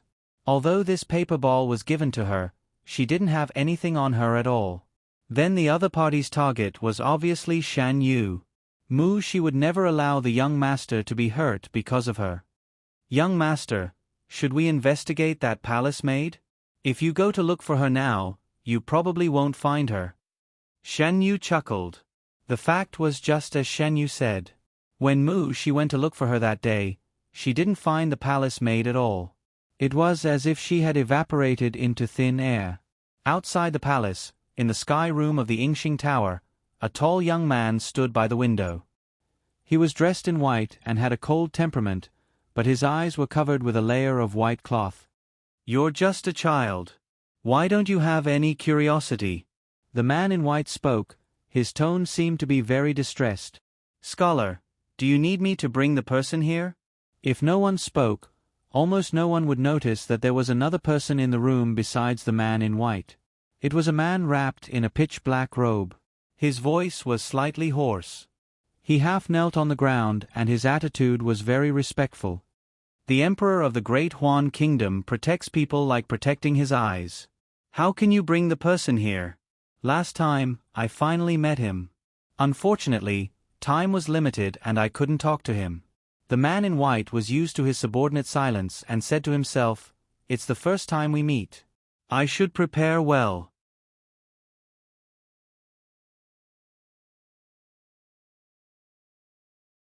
Chapter 212.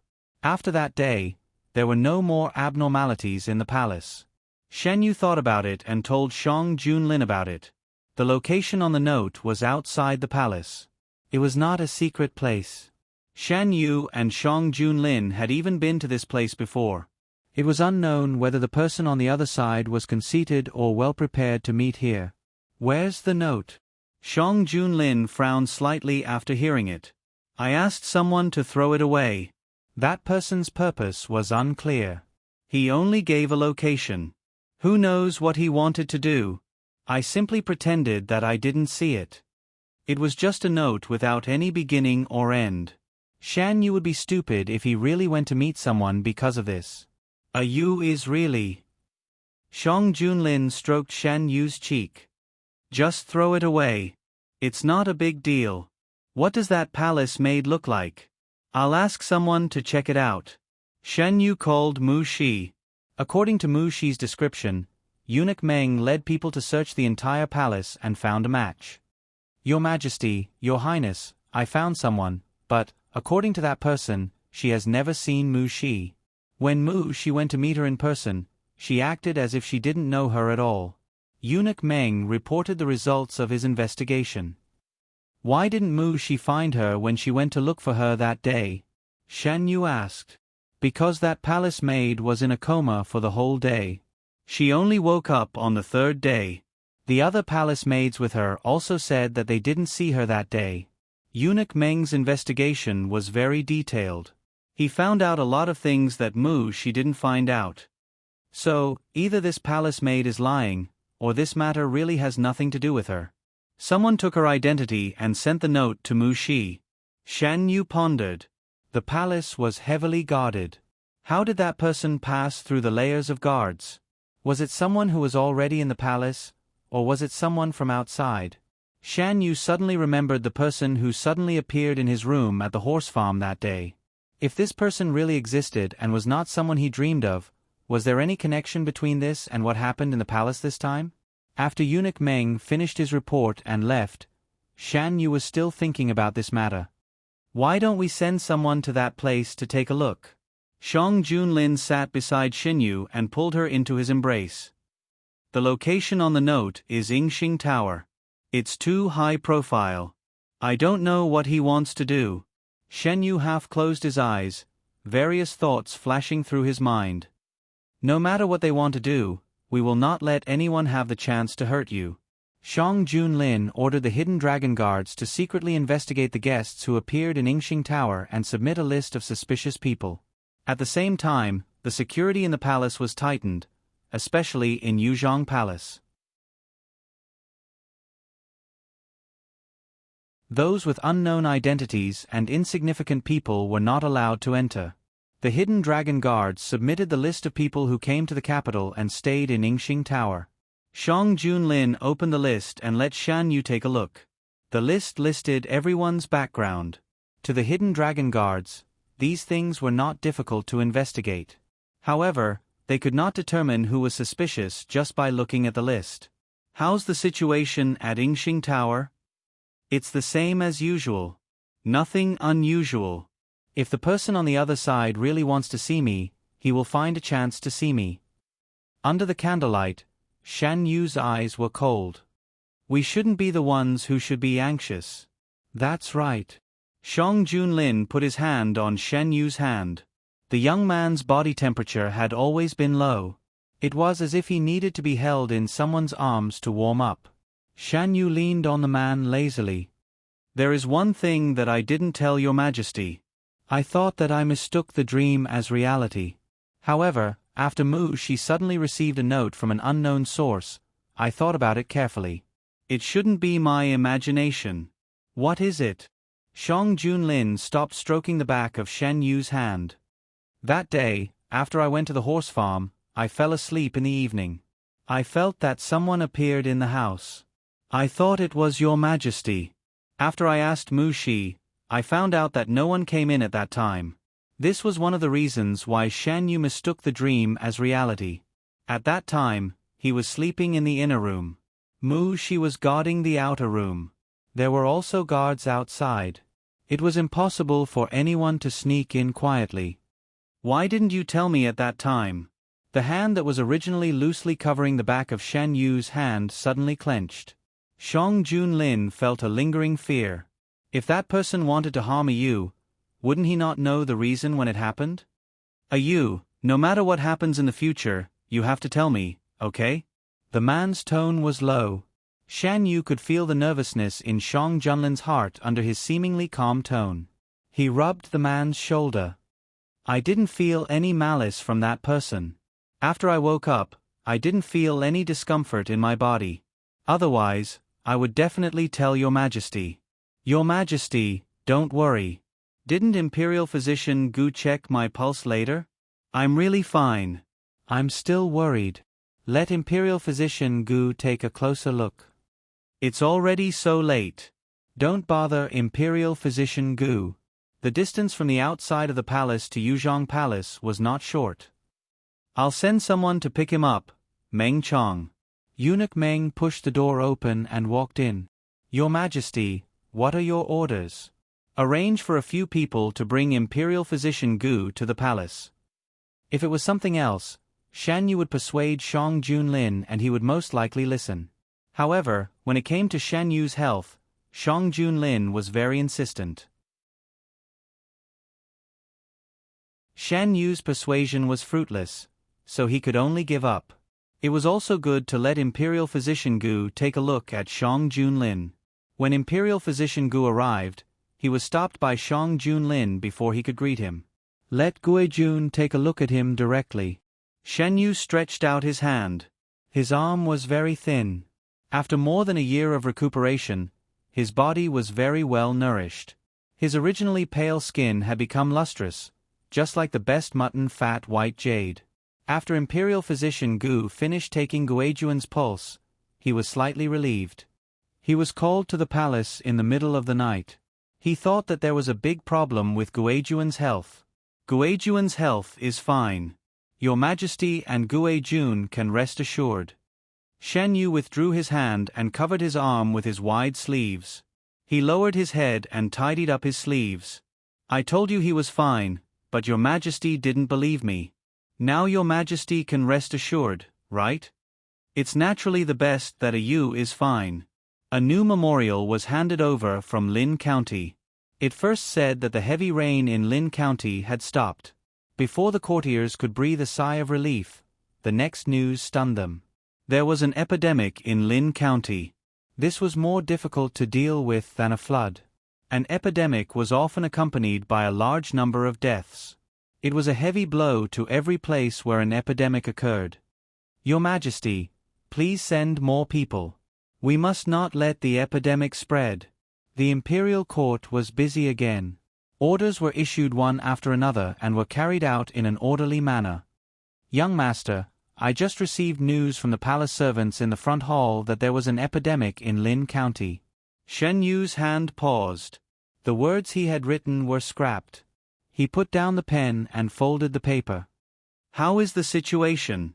The specific situation is not clear. Not long after, Eunuch Meng asked for an audience. Shen Yu asked Mu Shi to bring Eunuch Meng in. Eunuch Meng respectfully bowed to Shen Yu and said, His Majesty asked me to come over and tell you that there will be a meeting in the main hall today. He asked you not to wait and to eat first. Eunuch Meng said a lot of things, all of which were instructions to Shen Yu. Shan Yu could almost imagine Shang Junlin's expression when he was giving these instructions. Is the situation very serious? Shen Yu asked. Eunuch Meng reacted for a moment before he realized what Shan Yu was talking about. He was not surprised that Shan Yu knew about this. Shang Junlin never hid anything from him about the imperial court. Eunuch Meng acted according to the emperor's instructions, so naturally, he would not hide anything. The imperial court does not know the specific situation. His Majesty sent Imperial Physician Wu, who is good at treating epidemics, in advance. It should not be too serious. You don't have to worry too much. Eunuch Meng still had to go to Shang Junlin's side to serve him, so he did not stay for long. After he left, Shan Yu lost interest in writing. Lin County. Imperial Physician Wu led the other imperial physicians and local doctors from the capital to treat the local people. The officials of Lin County were very cooperative. The sick people were separated, and the healthy people lived in another place. Although the epidemic came unexpectedly, there was no big trouble under the arrangement of Imperial Physician Wu and the others. Imperial Physician Wu personally saw many patients and wrote down the symptoms of these people. The more he observed, the more frightened he became. The situation that did not happen in Subei happened in Lin County. Imperial Physician Wu did not dare to delay and hurriedly wrote down his findings in a memorial. He found a time when there was no one and came to Lin County's government office. Imperial Physician Wu, you have worked hard during this time. It's not hard. This is what I should do. I came here today because I have something important to ask Darren. Imperial Physician Wu, please speak. About this epidemic, I made a record. I hope Darren can help to send it to the capital. Imperial Physician Wu did not write anything that should not be written. He remembered what Shan Yu had told him. The contents of the memorial would be confusing to people who did not know the inside story. Imperial Physician Wu's memorial was mixed in with the other memorials in Lin County and sent to the capital. This memorial was written about the specific behavior of the patients after they were infected with the epidemic. After the cabinet dealt with it, it was sent to the palace together. During this time, the imperial court was busy with the matters in Lin County. Shen Yu sat next to Shang Junlin and occasionally read a few memorials. Imperial Physician Wu's memorial was mixed in with the other memorials and was not eye-catching. After Shang Junlin picked up the memorial, Imperial Physician Wu's memorial was exposed. Shan Yu took out the memorial and opened it. The contents of the memorial immediately attracted Shan Yu's attention. After reading it, Shan Yu felt that the dust had settled. The man-made natural disaster in his previous life happened again in this life. The matter of Fei Meng had not been solved yet, but these people had delivered themselves to his door. Shan Yu's hand that was placed on the memorial gradually clenched. Because he was using too much strength, his knuckles turned white. When he closed his eyes, the image of the people lying on the ground in pain after the epidemic appeared in his mind. No one treated them. As long as they got close, they would be infected. The hope in his eyes was extinguished little by little, and in the end, only numbness was left. All of this was caused by the ambition of some people. His fingers were forcibly pried open and the memorial in his hand was taken away.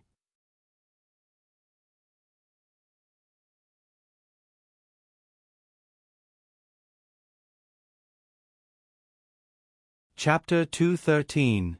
The symptoms on Imperial Physician Wu's booklet almost overlapped with what Shan Yu knew in his previous life, but whether it was the same as in his previous life still needed to be verified. Imperial Physician Gu was once again called into the palace. Shan Yu handed Imperial Physician Wu's booklet to him. Imperial Physician Gu, take a look. Isn't the effect of the medicine produced by Fei Meng very similar? The more Imperial Physician Gu read, the more astonished he felt. He had spent too much time studying Fei Meng, so he naturally knew better than anyone what the symptoms would be after being infected with it. This subject is willing to go to Lin County and solve the problem there. At this moment, Imperial Physician Gu finally understood why the Emperor and the nobles wanted him to study such a thing. It was because only by making preparations in advance would they not be caught off guard after the incident happened. Imperial Physician Gu traveled in a light carriage to Lin County. If someone really did make a move in Lin County, Your Majesty should send people to pay attention to suspicious people around Lin County. Shan Yu always felt that the person who did this might not have left Lin County. Generally, people who did this kind of thing like to see the results of their own creation with their own eyes. Shan Yu's guess was right. The person was still in a small county near Lin County. At the inn. The matter has been settled. It's time to go back. A man in a grey robe said. Wait a little longer. A man with a goatee sitting opposite him said. The man in the grey robe said anxiously, If we wait any longer, what if it arouses suspicion? We are legitimate merchants passing by. We are going to Lin County to purchase goods and sell them to other places. Even if it's a search, we have the necessary permits. What are you afraid of? The man with the goatee was dissatisfied. I feel a little uneasy. You should change your courage. You are always worried about everything. If you were really afraid, you wouldn't have come with me in the first place. The man with the goatee sneered. He didn't want to come with this person in the first place. He was always timid and overcautious. It would only bring him trouble. If this person didn't say that he wanted to pursue stability, he would have made a move on the first day he came. Why would he wait until now? People came and went outside the inn in a hurry. Everyone had a dignified expression. He knew why. It was because Lin County, which was not far away, was suffering from the epidemic. The two places were too close, and they were worried that the epidemic in Lin County would spread here. What do you think if I turn this place into a living hell? Don't do too much. If they find out, the punishment is small, but if you ruin the plan, I don't want to be implicated by you and lose my life for nothing. The grey-robed man's tone was threatening. Got it. Let's go and take a look at the situation in Lin County. What can Lin County do? If we want to do something, we should do it bigger. The situation in Linxian was effectively suppressed. It was indeed very serious because people kept getting sick. However, it was not that serious. Although there were many people who got sick, with the efforts of Imperial Dr. Wu and the others, although these people could not recover, they would not be in any danger in a short time. Unlike the painful and oppressive atmosphere that outsiders had imagined, everyone in Lin County was in good spirits. Lin County had been sealed off. People outside could not enter, and people inside could not come out. If the grey-robed man and the man with the goatee wanted to get news of Lin County, they could only go through the mouths of others. The people outside did not know the truth. They spread the word as horrible as possible, Everyone said so the two of them did not doubt the authenticity of the news. Paper could not wrap fire. Things that were not mentioned in the civilian newspaper still spread to the capital through word of mouth. Is the epidemic in Lin County true or false? It's fake. It's not even mentioned in the civilian newspaper. It's not fake. The epidemic really happened in Lin County. Now, Lin County is not allowed to enter or leave. Where did you hear the news? Why haven't I heard about it? I heard it from my relatives and traveling merchants. They travel extensively and are much more well-informed than us. If it's true, why is there nothing in the civilian newspaper? It can't be that the imperial court has not heard the news that we all heard, right? Is the situation this time the same as last year's in Subei? It can't be. After last year's incident, no one would dare to commit crimes again, right? For a moment, the discussion about this matter surpassed any other matter. The imperial court still did not give a clear answer. Mu Shi reported this matter to Shen Yu. Now, Ying Hua had spread a layer of information network in Dahuan. News from all over the country could be passed to Shen Yu's ears through this network. Why don't you tell the people about this? Mu Shi was puzzled. Shen Yu did not answer. Instead, he said, "Habit is a terrible thing. In the past, when there were no civilian newspapers, the people received news from all over the country. After there were civilian newspapers, they became the people's source of news about all kinds of things in Dahuan. Now, as long as there is no news from the civilian newspaper, the people will be skeptical about the incident in Lin County." Mu Shi thought about it and found that it was true. His Majesty naturally has his reasons for not doing it. If the person behind the scenes knew the truth, how could this play continue? The news about Lin County became more and more intense. Seeing that the imperial court did not explain, the rumors became more and more outrageous. Shan Yu could get new developments from all over the country through Ying Hua every day. It had to be said that the person who chose to start with Lin County made a very good move. Lin County was far away from the capital. It took a lot of time to send news back and forth. During this time, it was very easy to do something. Brother is going to Lin County? Imperial physician Gu was packing his luggage when Gu Huai, who had just returned home from court, walked in. "Xiao Huai, where did you hear this news?" Imperial physician Gu turned around. No one knew that he was going to Lin County except for the two people in the palace. Logically speaking, Gu Huai should not have known. If I didn't ask, would I not know where you went after you left? Gu Huai's eyelashes drooped. There was an indescribable feeling in his voice. He knew that Imperial physician Gu had been studying Fei Meng. He had guessed this matter. He had been investigating Fei Meng, and had some understanding of the situation in Lin County. How could it be?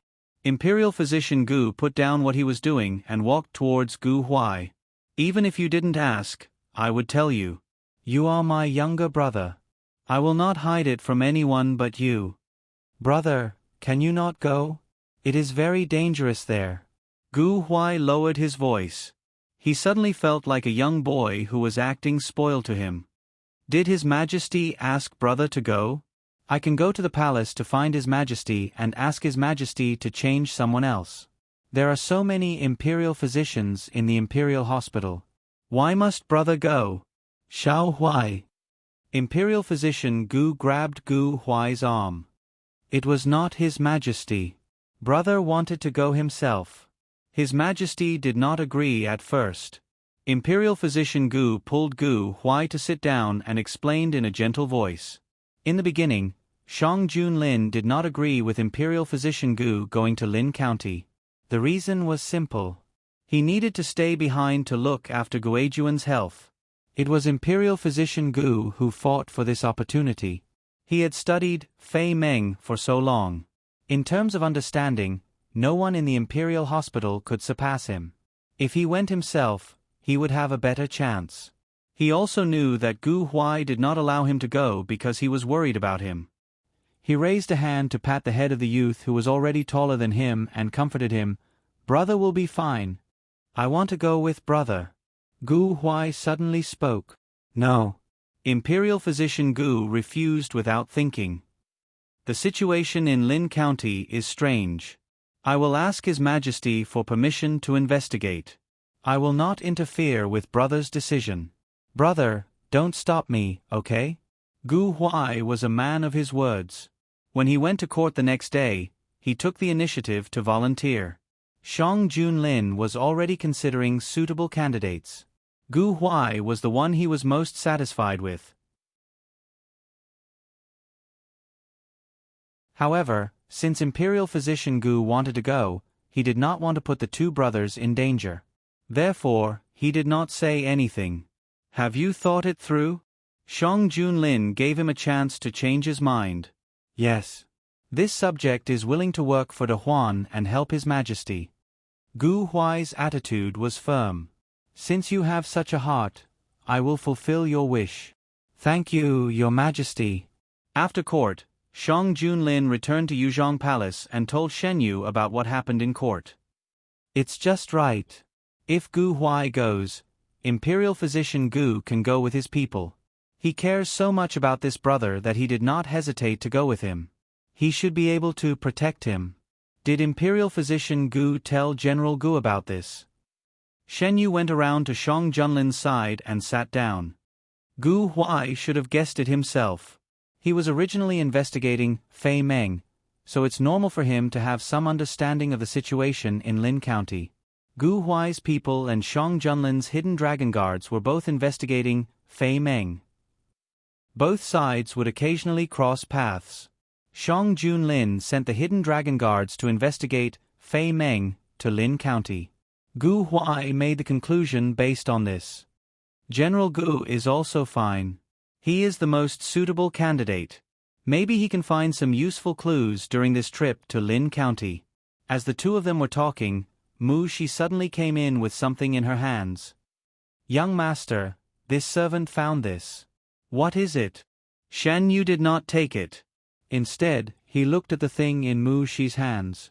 It was a piece of jade. It was not big, only about half the length of a finger. It was completely white. There seems to be words on it. Shan Yu said. Yes, the content is the same as the note from last time. Where did this thing come from? Shang Junlin asked. Replying to Your Majesty, this servant found it when I was tidying up young master's clothes today. Clothes? Which one? The one that young master wore outside the palace. The clothes Shan Yu wore in the palace and outside the palace were different. If he did not leave the palace, the latter would not be useful. Investigate. Shang Junlin's voice was cold. During this period of time, if there was a chance to get close to Guijuan's clothes, investigate it thoroughly. Shan Yu did not think that this jade was put there by the palace people. Maybe it was left outside the palace that day. He just did not know why it was only discovered today. After he told Shang Junlin his guess, the man's face became colder. After knowing that Shan Yu's room might have been entered, he sent people to investigate inside and out. However, they did not find any clues. Now, they found something left by that person in Shan Yu's clothes. Shang Junlin's displeasure rose to the extreme. Yingxing Tower. I also gave him the jade. I was worried that he did not see it, so I asked someone to pass him a note. It was written with the characters, Da Huan. It has been so many days. Why hasn't he come to see me? How about I go to the palace to see him in person? Forget it. It is so difficult to enter the palace. It is better to think of a way to get him out. Let's go to Count North's residence. As his brother, I came from afar. I should see his family. Count North's residence welcomed an uninvited guest. Looking at the man in white who only showed the lower half of his face, Count North seemed to see something terrible. He opened his eyes wide and was almost speechless. Who are you?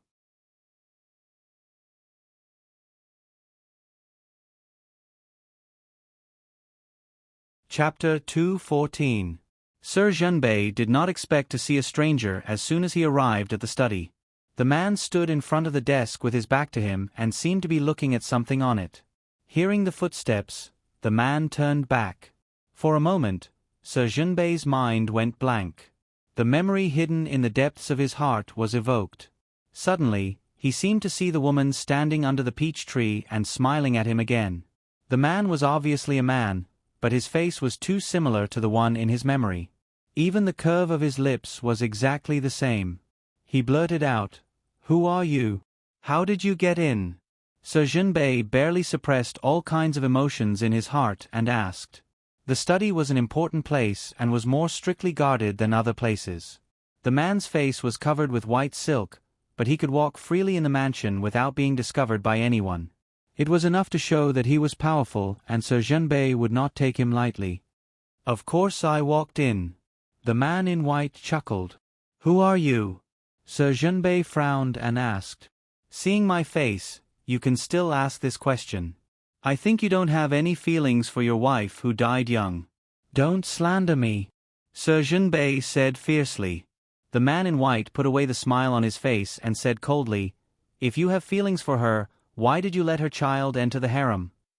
Sir Junbei stammered and could not speak. No matter how he found excuses for himself afterwards, it was true that he sent his son into the harem with his own hands. Isn't he living a good life now?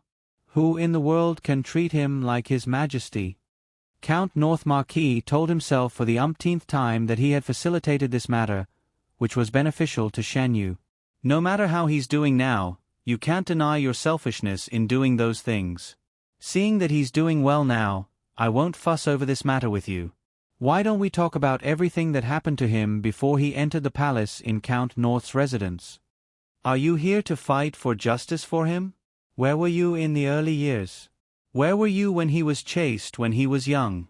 Don't you think it's too late to talk about this now? Why don't you ask him if he owes you a favor? This is between me and him. You don't have to worry about it. Since I'm here now, I won't let anyone have the chance to hurt him again. As for those who hurt him before, I'll remember it." "Wait. Slow. Forget it. Why did they only come now?" "Because that person had hidden him well. He only found out about his whereabouts a few days ago. After he found out, he immediately dealt with the matters of the clan and rushed here." The man in white left as quietly as he came. Duke Junbei sat on the chair, his whole body weak. He never knew that there was such a terrible person behind Shan Yu's mother. Just by simply standing in front of him, he gave off an extremely oppressive feeling, making people unable to raise any thoughts of resistance. Does Shen Yu know about this person's arrival? Moreover, the words he said made the residents of Northern Marquis on the verge of collapse. If the other party really wanted to do something, they would definitely not be able to resist. Cold sweat slid down from his forehead. Duke Junbei had all kinds of thoughts in his mind. He couldn't let everything in the residence of Northern Marquis be destroyed in his own hands. The only way now was to find Shen Yu and strike first. No matter whether that person stood on Shen Yu's side or on his opposite side, he couldn't let the two people easily unite. Otherwise, everything he had would be finished. Why did the scholar come here specially to scare Duke Junbei? The man in black, who had always been silent, suddenly spoke. He originally thought that the scholar would do something to them when he went to the residence of Northern Marquis, but he just said a few words. His scholar was never a kind person. If he was, he would have been swallowed by that place and not even his bones would be left. But the scholar didn't uphold the style of the residents of Northern Marquis, who had abused Shan Yu before. He didn't make people beg for death. If I don't scare him, how can he tell my brother about me with exaggerated details? He refused to come out of the palace to see me, so I had to think of other ways. The man in white said in a careless tone, "Aren't you worried that Duke Junbei will deliberately distort the facts? My brother can't be so stupid to believe what others say. If Shan Yu was really stupid, why did he have to go through so much trouble? He would have already fished him out of the palace. As for the chase that Duke Junbei said, I don't know. They still dared to do such a thing. It seems that my warning was too light." After saying this, the white-clothed man fell silent. The black-clothed man silently stood behind him, like a shadow that would never leave. After the man in white left, Duke Junbei tossed and turned. He felt that he shouldn't just wait for death. If he hadn't been punished, he could have handed in a memorial and entered the palace. Now the emperor said that he didn't want him to enter the palace and make the nobles unhappy, so he took away his right to enter the palace. Duke Junbei didn't expect that one day it would be so difficult to see his own son. He wrote a memorial and asked a familiar official to find a way to send it to the emperor. Because the memorial was about the nobles, the cabinet ministers didn't dare to act rashly and sent it to the palace. After Shang Junlin saw it, he told Shen Yu. Duke Junbei said that he has something to tell you about your mother. Does you want to see him? Shen Yu thought about it. Since he was punished last time, Duke Junbei hadn't bothered him for a long time. Since he said that he wanted to talk to him about his mother in the memorial, he should more or less tell him a little. I'll see him. Shan Yu didn't care about the real purpose of Duke Junbei. As long as he could get some information about his mother from Duke Junbei, this meeting was not a loss. I'll go with you. If he wasn't there, who knew what Duke Junbei would say to Shen Yu? If he was there, at least Duke Junbei would think about what to say and what not to say when he said something that would make Shen Yu unhappy. Your Majesty, are you worried about me? I'm worried that Duke Junbei will make you unhappy. Shen Yu didn't refuse. He wanted to see Duke Junbei to know more about his mother, not to listen to Duke Junbei's nonsense.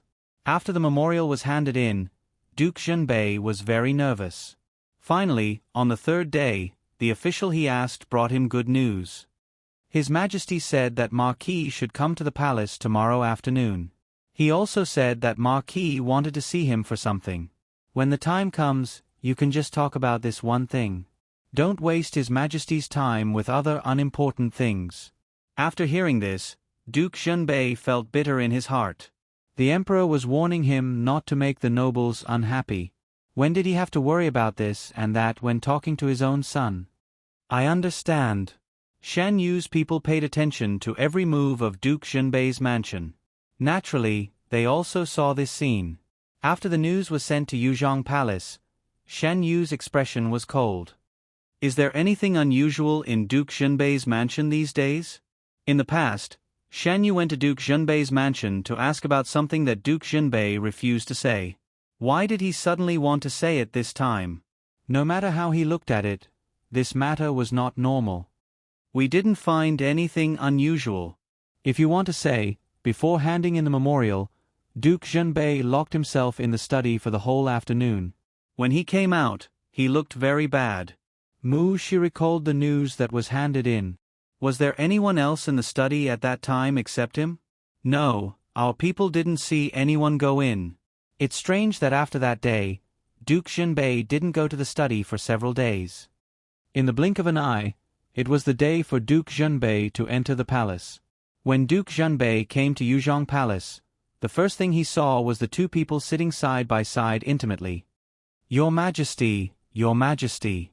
Duke Junbei bowed respectfully. After getting permission, he stood up. When he saw Shen Yu again, his mood was very complicated. This son of his had not been paid attention to since childhood and had quietly grown up in a place that he could not see. When he realized the mistakes he had made over the years and wanted to make up for them, he found that everything was too late. Duke Junbei, you can just tell me about my mother. Shen Yu looked at Duke Junbei and said lightly. Duke Junbei came for this matter. He immediately said, when your mother insisted on marrying me, she told me that her family didn't agree with this marriage. I haven't seen her family until we got married. What is the origin of my mother? I don't know. She didn't tell me. She only said that she was in a deadlock with her family. If her whereabouts were discovered, she might be taken back. She was very reluctant to talk about her family, so I didn't want to force her. Before she died, she asked me to hide you well and not let her family find you. Otherwise, you might lose your life. Shan Yu and Shang Junlin looked at each other. They both thought of the assassination that year. Until now, they still hadn't found out who did it. Could it be related to the family that Duke Junbei mentioned? Why didn't you say these words at that time? Shan Yu asked about what happened when he went to Duke Zhenbei's mansion. For so many years, it has been safe and sound. I thought these things had passed and the people over there would not do it again. But I didn't expect that a person who claimed to be Brother Gue Jun appeared in the capital. He came to me and said that he wanted to take you back to the family. With the foreshadowing, when he heard this, he would most likely think that this brother who suddenly appeared had bad intentions. Why would he take him back? To kill him? Until Duke Zhenbei left, Shang Junlin's aura was very low. He held Shen Yu in his arms and said in a low voice, "I won't let anyone take you away. And I will never allow anyone to hurt you. Even if that person is your blood-related relative." We can't believe all of Duke Zhenbei's words. Shen Yu patted Shang Junlin's back to comfort him. What he said must be beneficial to him. No matter what, we have to find him first. After we find him, we will naturally know what his purpose is. Shang Junlin held the young man in his arms tightly and calmed down the rolling killing intent in his heart. Since this person appeared in the capital, we will find him. Even if we have to dig 3 feet under the ground, we will find him. Perhaps, we don't need to find him. He has already appeared by himself. Shen Yu thought of you who inexplicably appeared in his clothes and the note that Mu Shi received. He may be in Yingxing Tower. This time, even if Shen Yu didn't want to, he had to go to Yingxing Tower. Your Majesty. As if he knew what Shen Yu was thinking, Shang Junlin interrupted him. If Yu wants to see him, he can only see him at the place we choose. I will listen to your Majesty's arrangement. Now that there was someone he cared about, Shan Yu didn't want to be in danger because of him and the person he cared about.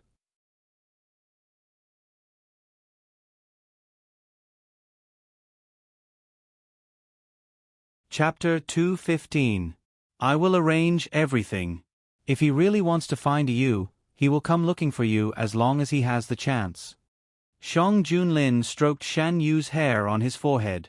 If he really is the person who gave me the jade pendant, I don't think he has any bad intentions. Otherwise, he wouldn't have left me a jade pendant, Shan Yu said in a low voice. After the jade pendant was found, Shang Junlin thoroughly investigated Yuzhong Palace. In the end, he found that the jade pendant was mixed in with clothes and was brought in from outside the palace. I know, but it's never wrong to be careful. Shan Yu nodded. This matter was handed over to Shang Junlin to handle. Shan Yu only needed to wait for the results. During this time, he didn't idle around.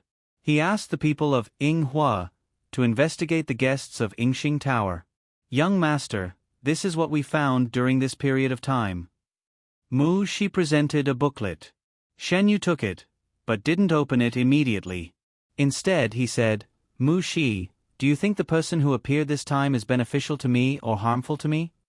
This servant is not sure.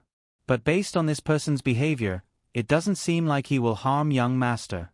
Shen Yu also felt the same. But he also knew that some things couldn't be concluded too early. Yu is still thinking about this matter? Shang Junlin asked when he came back from the morning court and saw Shen Yu sitting on the swing with a thoughtful expression. Shang Junlin ordered people to build this swing. Later, it became Shen Yu's favorite place to stay. Shen Yu liked to stay here, so Shang Junlin would definitely accompany him.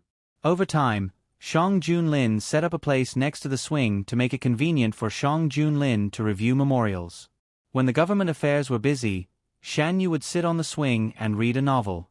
Occasionally, he would look at the memorials. Shang Junlin would sit beside him and read the memorials that were presented to him. After delegating some matters to the cabinet, the number of memorials that needed to be personally reviewed by Shang Junlin had greatly decreased. At this time, Shang Junlin and Shen Yu would sit together on the swing. One of them would read memorials while the other would read novels. They did not interfere with each other and got along harmoniously. Shang Junlin walked over and sat beside Shen Yu. He reached out and scooped the young man into his arms. Is there any progress with His Majesty? I have already released the news that I will bring you back to the residence of Zhenbei in 2 days. At that time, my people will surround the residence of Zhenbei. If he really wants to see you and has no bad intentions towards you, he will definitely find a way to come to the residence of Zhenbei. This is his only chance. If they wanted to harm Shen Yu, they would have to think it through before making a move under the encirclement of so many soldiers.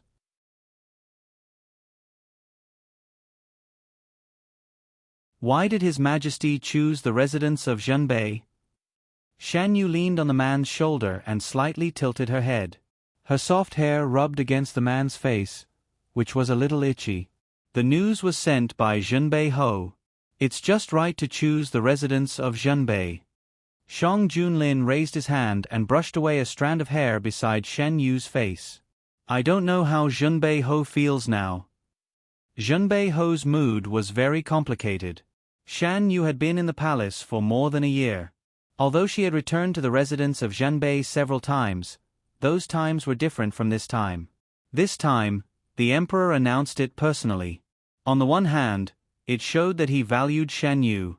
On the other hand, it gave people a faint feeling that Zhenbei Ho was going to rise again. After the ministers heard the news, their mood was also very complicated. At that time, when Zhenbei Ho lost power, I said that this was only temporary. No matter what, he is your father.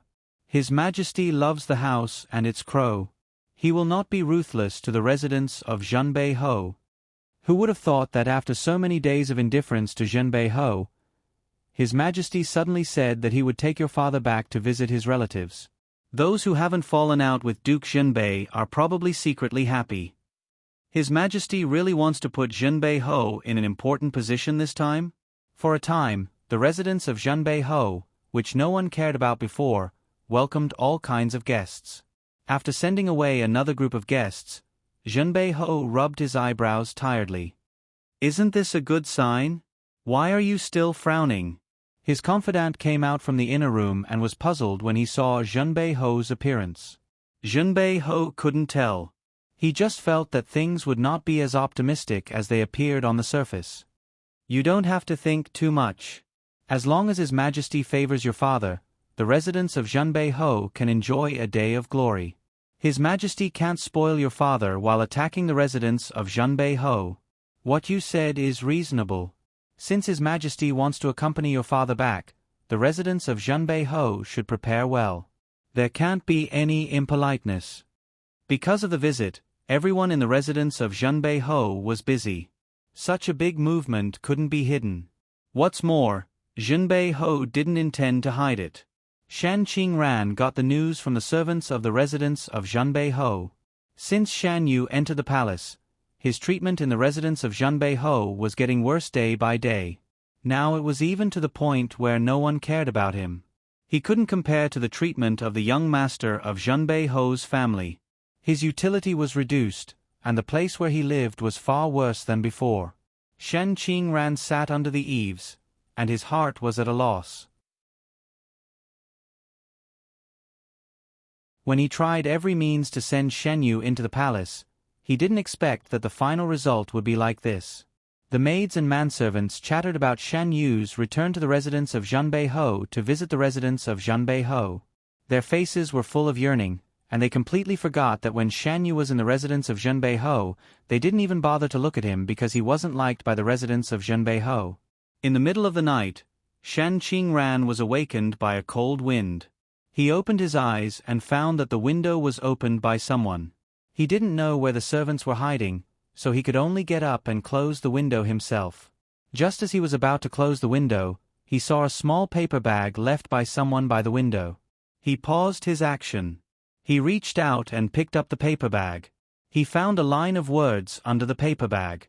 When he saw the content clearly, Shan Qingran's pupils shrank. He didn't know how long he stayed by the window. When he looked up again, he saw a person standing outside the window. He couldn't see the person's face clearly.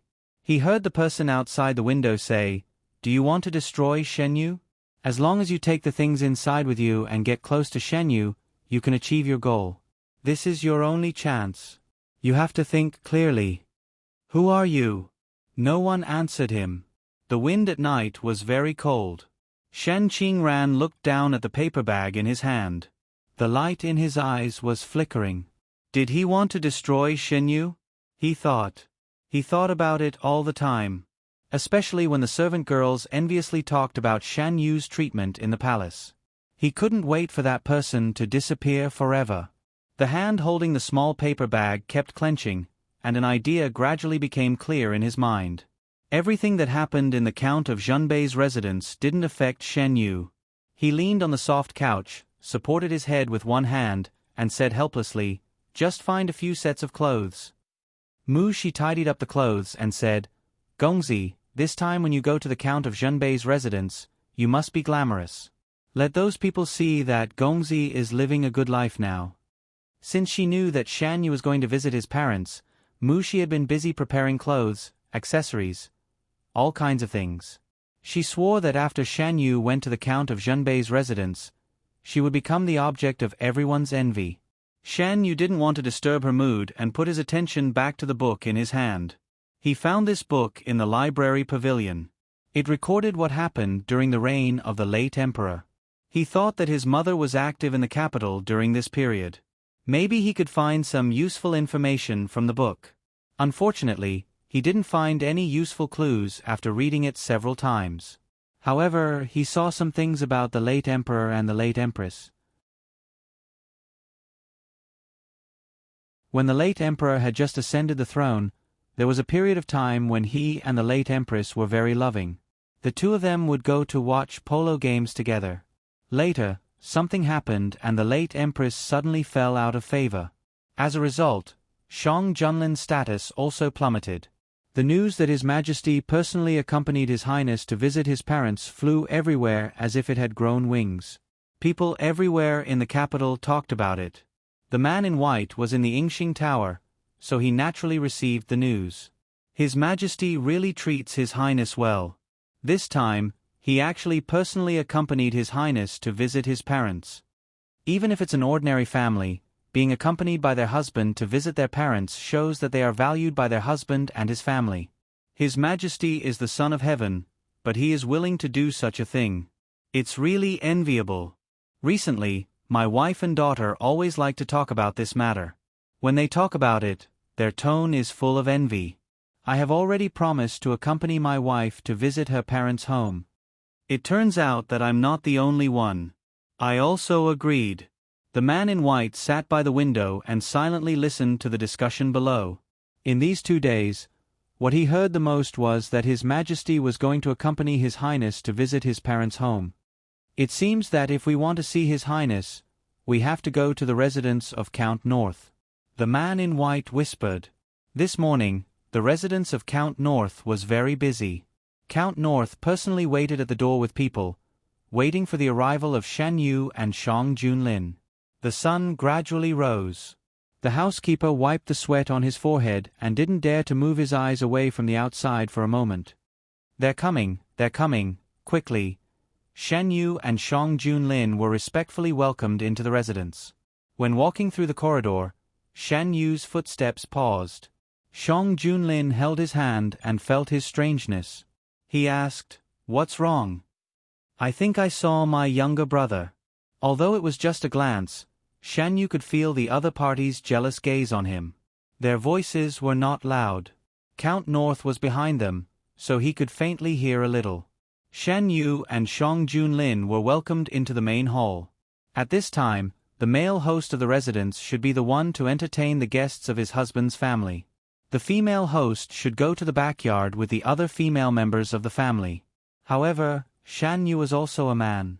There was no female host in the residence of Count North who was qualified to entertain him. Therefore, he stayed in the main hall. Count North also knew that Shang Junlin came because of Shen Yu. When Shang Junlin spoke, he would deliberately talk about Shen Yu. Shan Yu was not interested in staying and playing the role of a filial son with Count North. He said, "Your Majesty, I'll go out for a walk." "Go ahead. Take a few more people with you." Shan Yu came out with a group of palace servants and walked around aimlessly. "Aren't you tired after following me for so long?" Shan Yu walked to the lotus pond. He stopped and looked somewhere. Not long after, Shan Qingran came out from behind the tree. "How did you find out? It's hard to ignore your eyes. Why are you following me?" It was the same indifferent and superior look. Shan Qingran clenched his hands in his sleeves. Looking at Shan Yu, who was surrounded by so many people, he almost couldn't control his emotions. 1 step, 2 steps. The distance between the two was getting closer. Shan Yu frowned and faintly smelled a fragrance. Bang! Before Shan Qingran could get closer, a white figure suddenly appeared in front of Shan Yu and kicked Shan Qingran, who was unprepared, into the pond. Don't let him get close. The things he carries will hurt you. A cold voice came. Shan Yu looked at the man in white in front of him and then looked at Shan Qingran, who fell into the lotus pond. Before he could speak, he heard Shang Junlin's voice. What happened?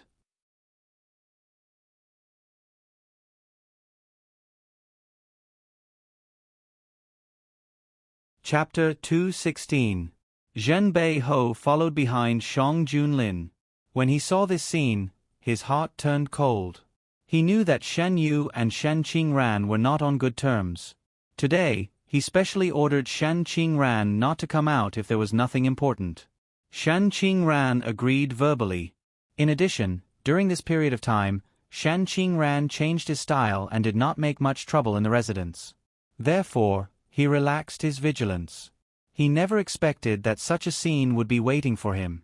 Unfilial son, what did you do? Shang Junlin did not care about what the people behind him thought. He went straight to Shen Yu and asked softly, "Are you okay?" Shen Yu shook his head. He was kicked down before he could do anything.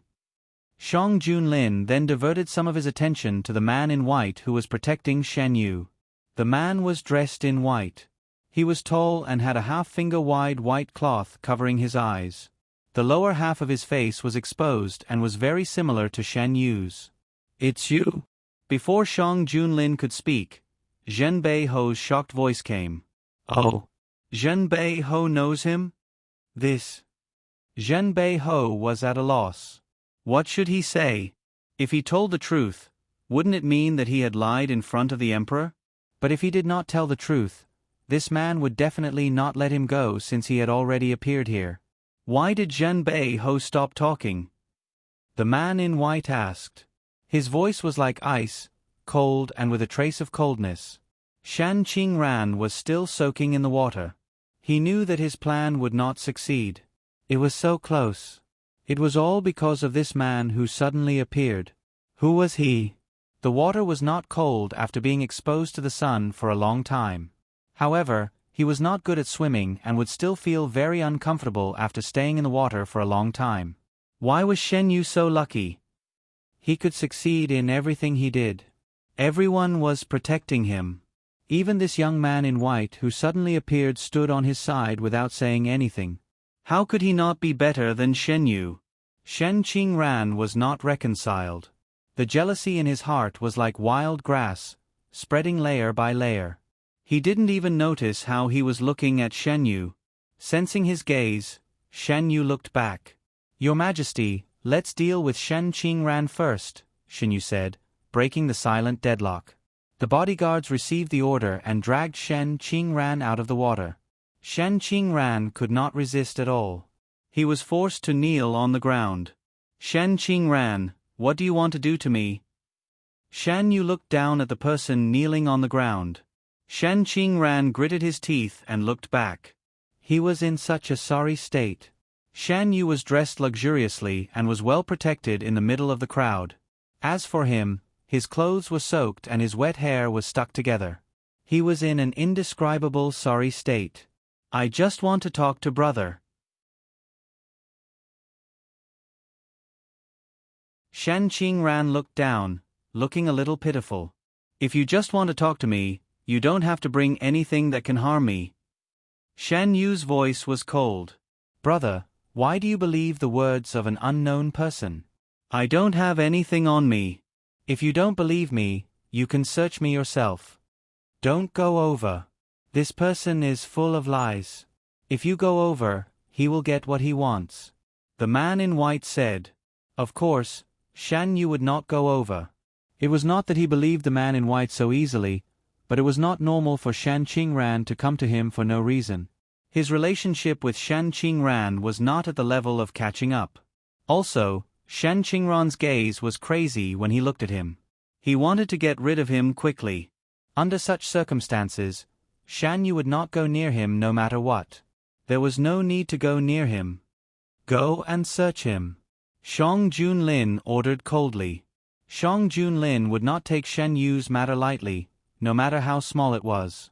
He still remembered that when Shan Yu had a relapse in Songqi Mountain, someone bumped into Shen Yu.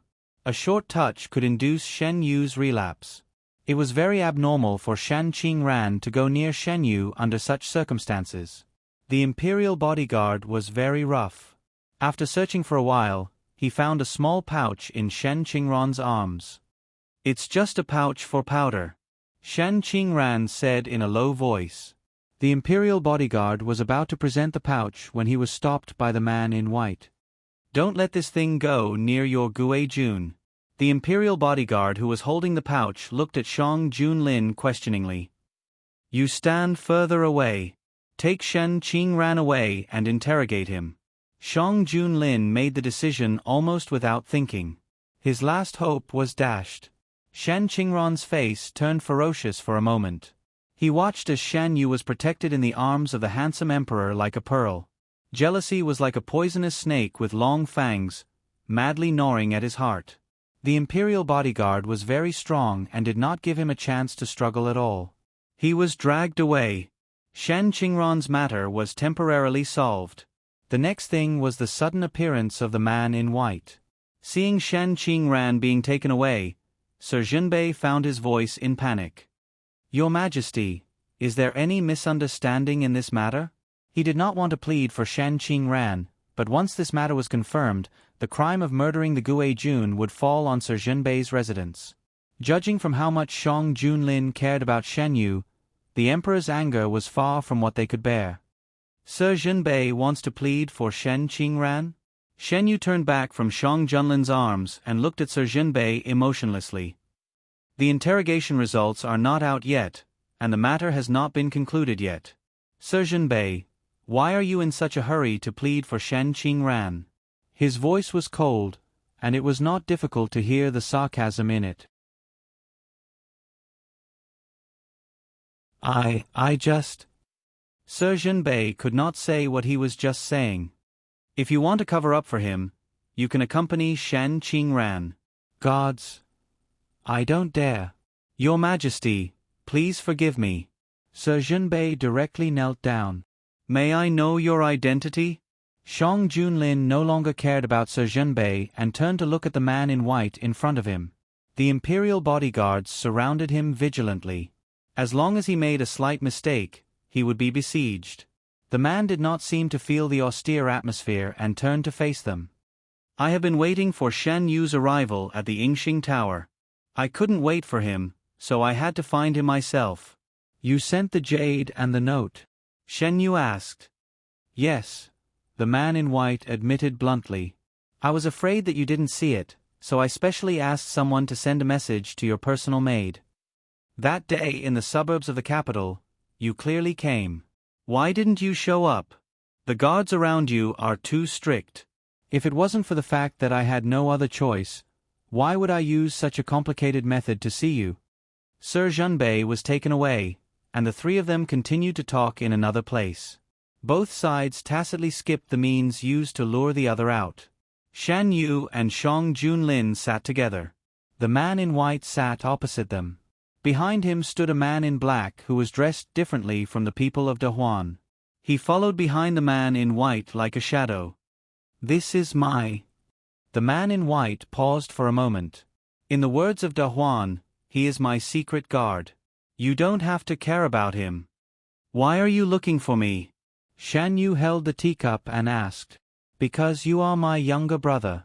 I have been looking for you and your mother for a long time. I thought that it would be easy to meet you after I found you, but I didn't expect it to be the most difficult." Shang Junlin had been observing the man opposite him. Apart from other things, the man in white who suddenly appeared looked very similar to Shen Yu. It was the kind of resemblance that could be seen at a glance. However, compared to Shen Yu, his temperament was colder and his facial features were sharper. It was very believable that the two of them were related by blood. You say you are, but you have to prove it. I am not a 3-year-old child. I am not that easy to fool. Shan Yu laughed. I think this face is the best proof. The man in white pointed at his chin. I don't deny that you look very similar to me. Don't be so guarded against your relatives. I am not your father. I will not hurt you. If you want proof, the person your mother left for you should be able to prove it. Shan Yu did not want to dwell on this unsolvable problem. He changed the topic and asked, Who are you? You said that the thing in Shen Qingran's hand will hurt me. Why? I will answer your first question first. I am your brother. My name is Ji Wuwang. The thing in Shen Qingran's hand is a secret medicine developed by the Ji family. It is useless for ordinary people. It is only effective for some members of the Ji family. After being poisoned by this medicine, one will fall into a deep sleep. Their vitality will be slowly depleted in their sleep until they die. Ji Wuwang's voice was filled with obvious emotional fluctuations. Some people. Why is a you in this group? Shang Junlin immediately grasped the key point. His health is not good, so he is easily affected. This answer, whether it was Shen Yu or Shang Junlin, did not think it was the truth. I want to know about my mother. Your mother left the family very early. No one knows where she went. At that time, I was not in charge of the family. Those people wanted to catch your mother. They sent a lot of people, but in the end, they were all defeated. Later, they seemed to have given up and did not make any moves for a long time. Then how did you find me? I found a way to pry open their mouths. According to the information they provided, I pieced together a clue and came to De Huan. Ji Wuwang played it down, but the truth was far from that. After he came to power, he almost massacred the entire family. Of course, the method he used to pry open their mouths was not very gentle. In a short conversation, Shan Yu did not get much useful information. However, now that there was a person who claimed to be his brother, it was better than having no clue. After such a thing happened, there was no need to continue staying in Zhen Bei Ho's residence. Before the sky turned dark, Shang Junlin took Shen Yu back to the palace. Shen Qingran was also taken away. Zhen Bei Ho was trembling with fear and did not dare to say a word. So, my mother's surname should be Ji, not Shen. Does Zhen Bei Ho know about this? Shen Yu leaned against the wall of the carriage and recalled Ji Wuwang's words. Probably not. We have been investigating for so long, but we have not found any useful information. It can be seen how deep the secret is. In this life, Ji Wuwang had found him. In his previous life, Ji Wuwang had never appeared in his memories. Was this matter also affected by his rebirth? And the medicine in Shen Qingran's hands, who gave it to him? Mysteries came one after another. Shan Yu tried to figure out a clue, but he only led himself deeper and deeper. Shen Yu, Your Majesty, how much do you think Ji Wuwang's words are trustworthy? Shang Junlin, no matter how much, since he has appeared, we can follow him to investigate. Shen Yu, he seems to have some understanding of my body's condition, but I don't know why he is not willing to say it. Master, why don't you tell little Gongzi everything?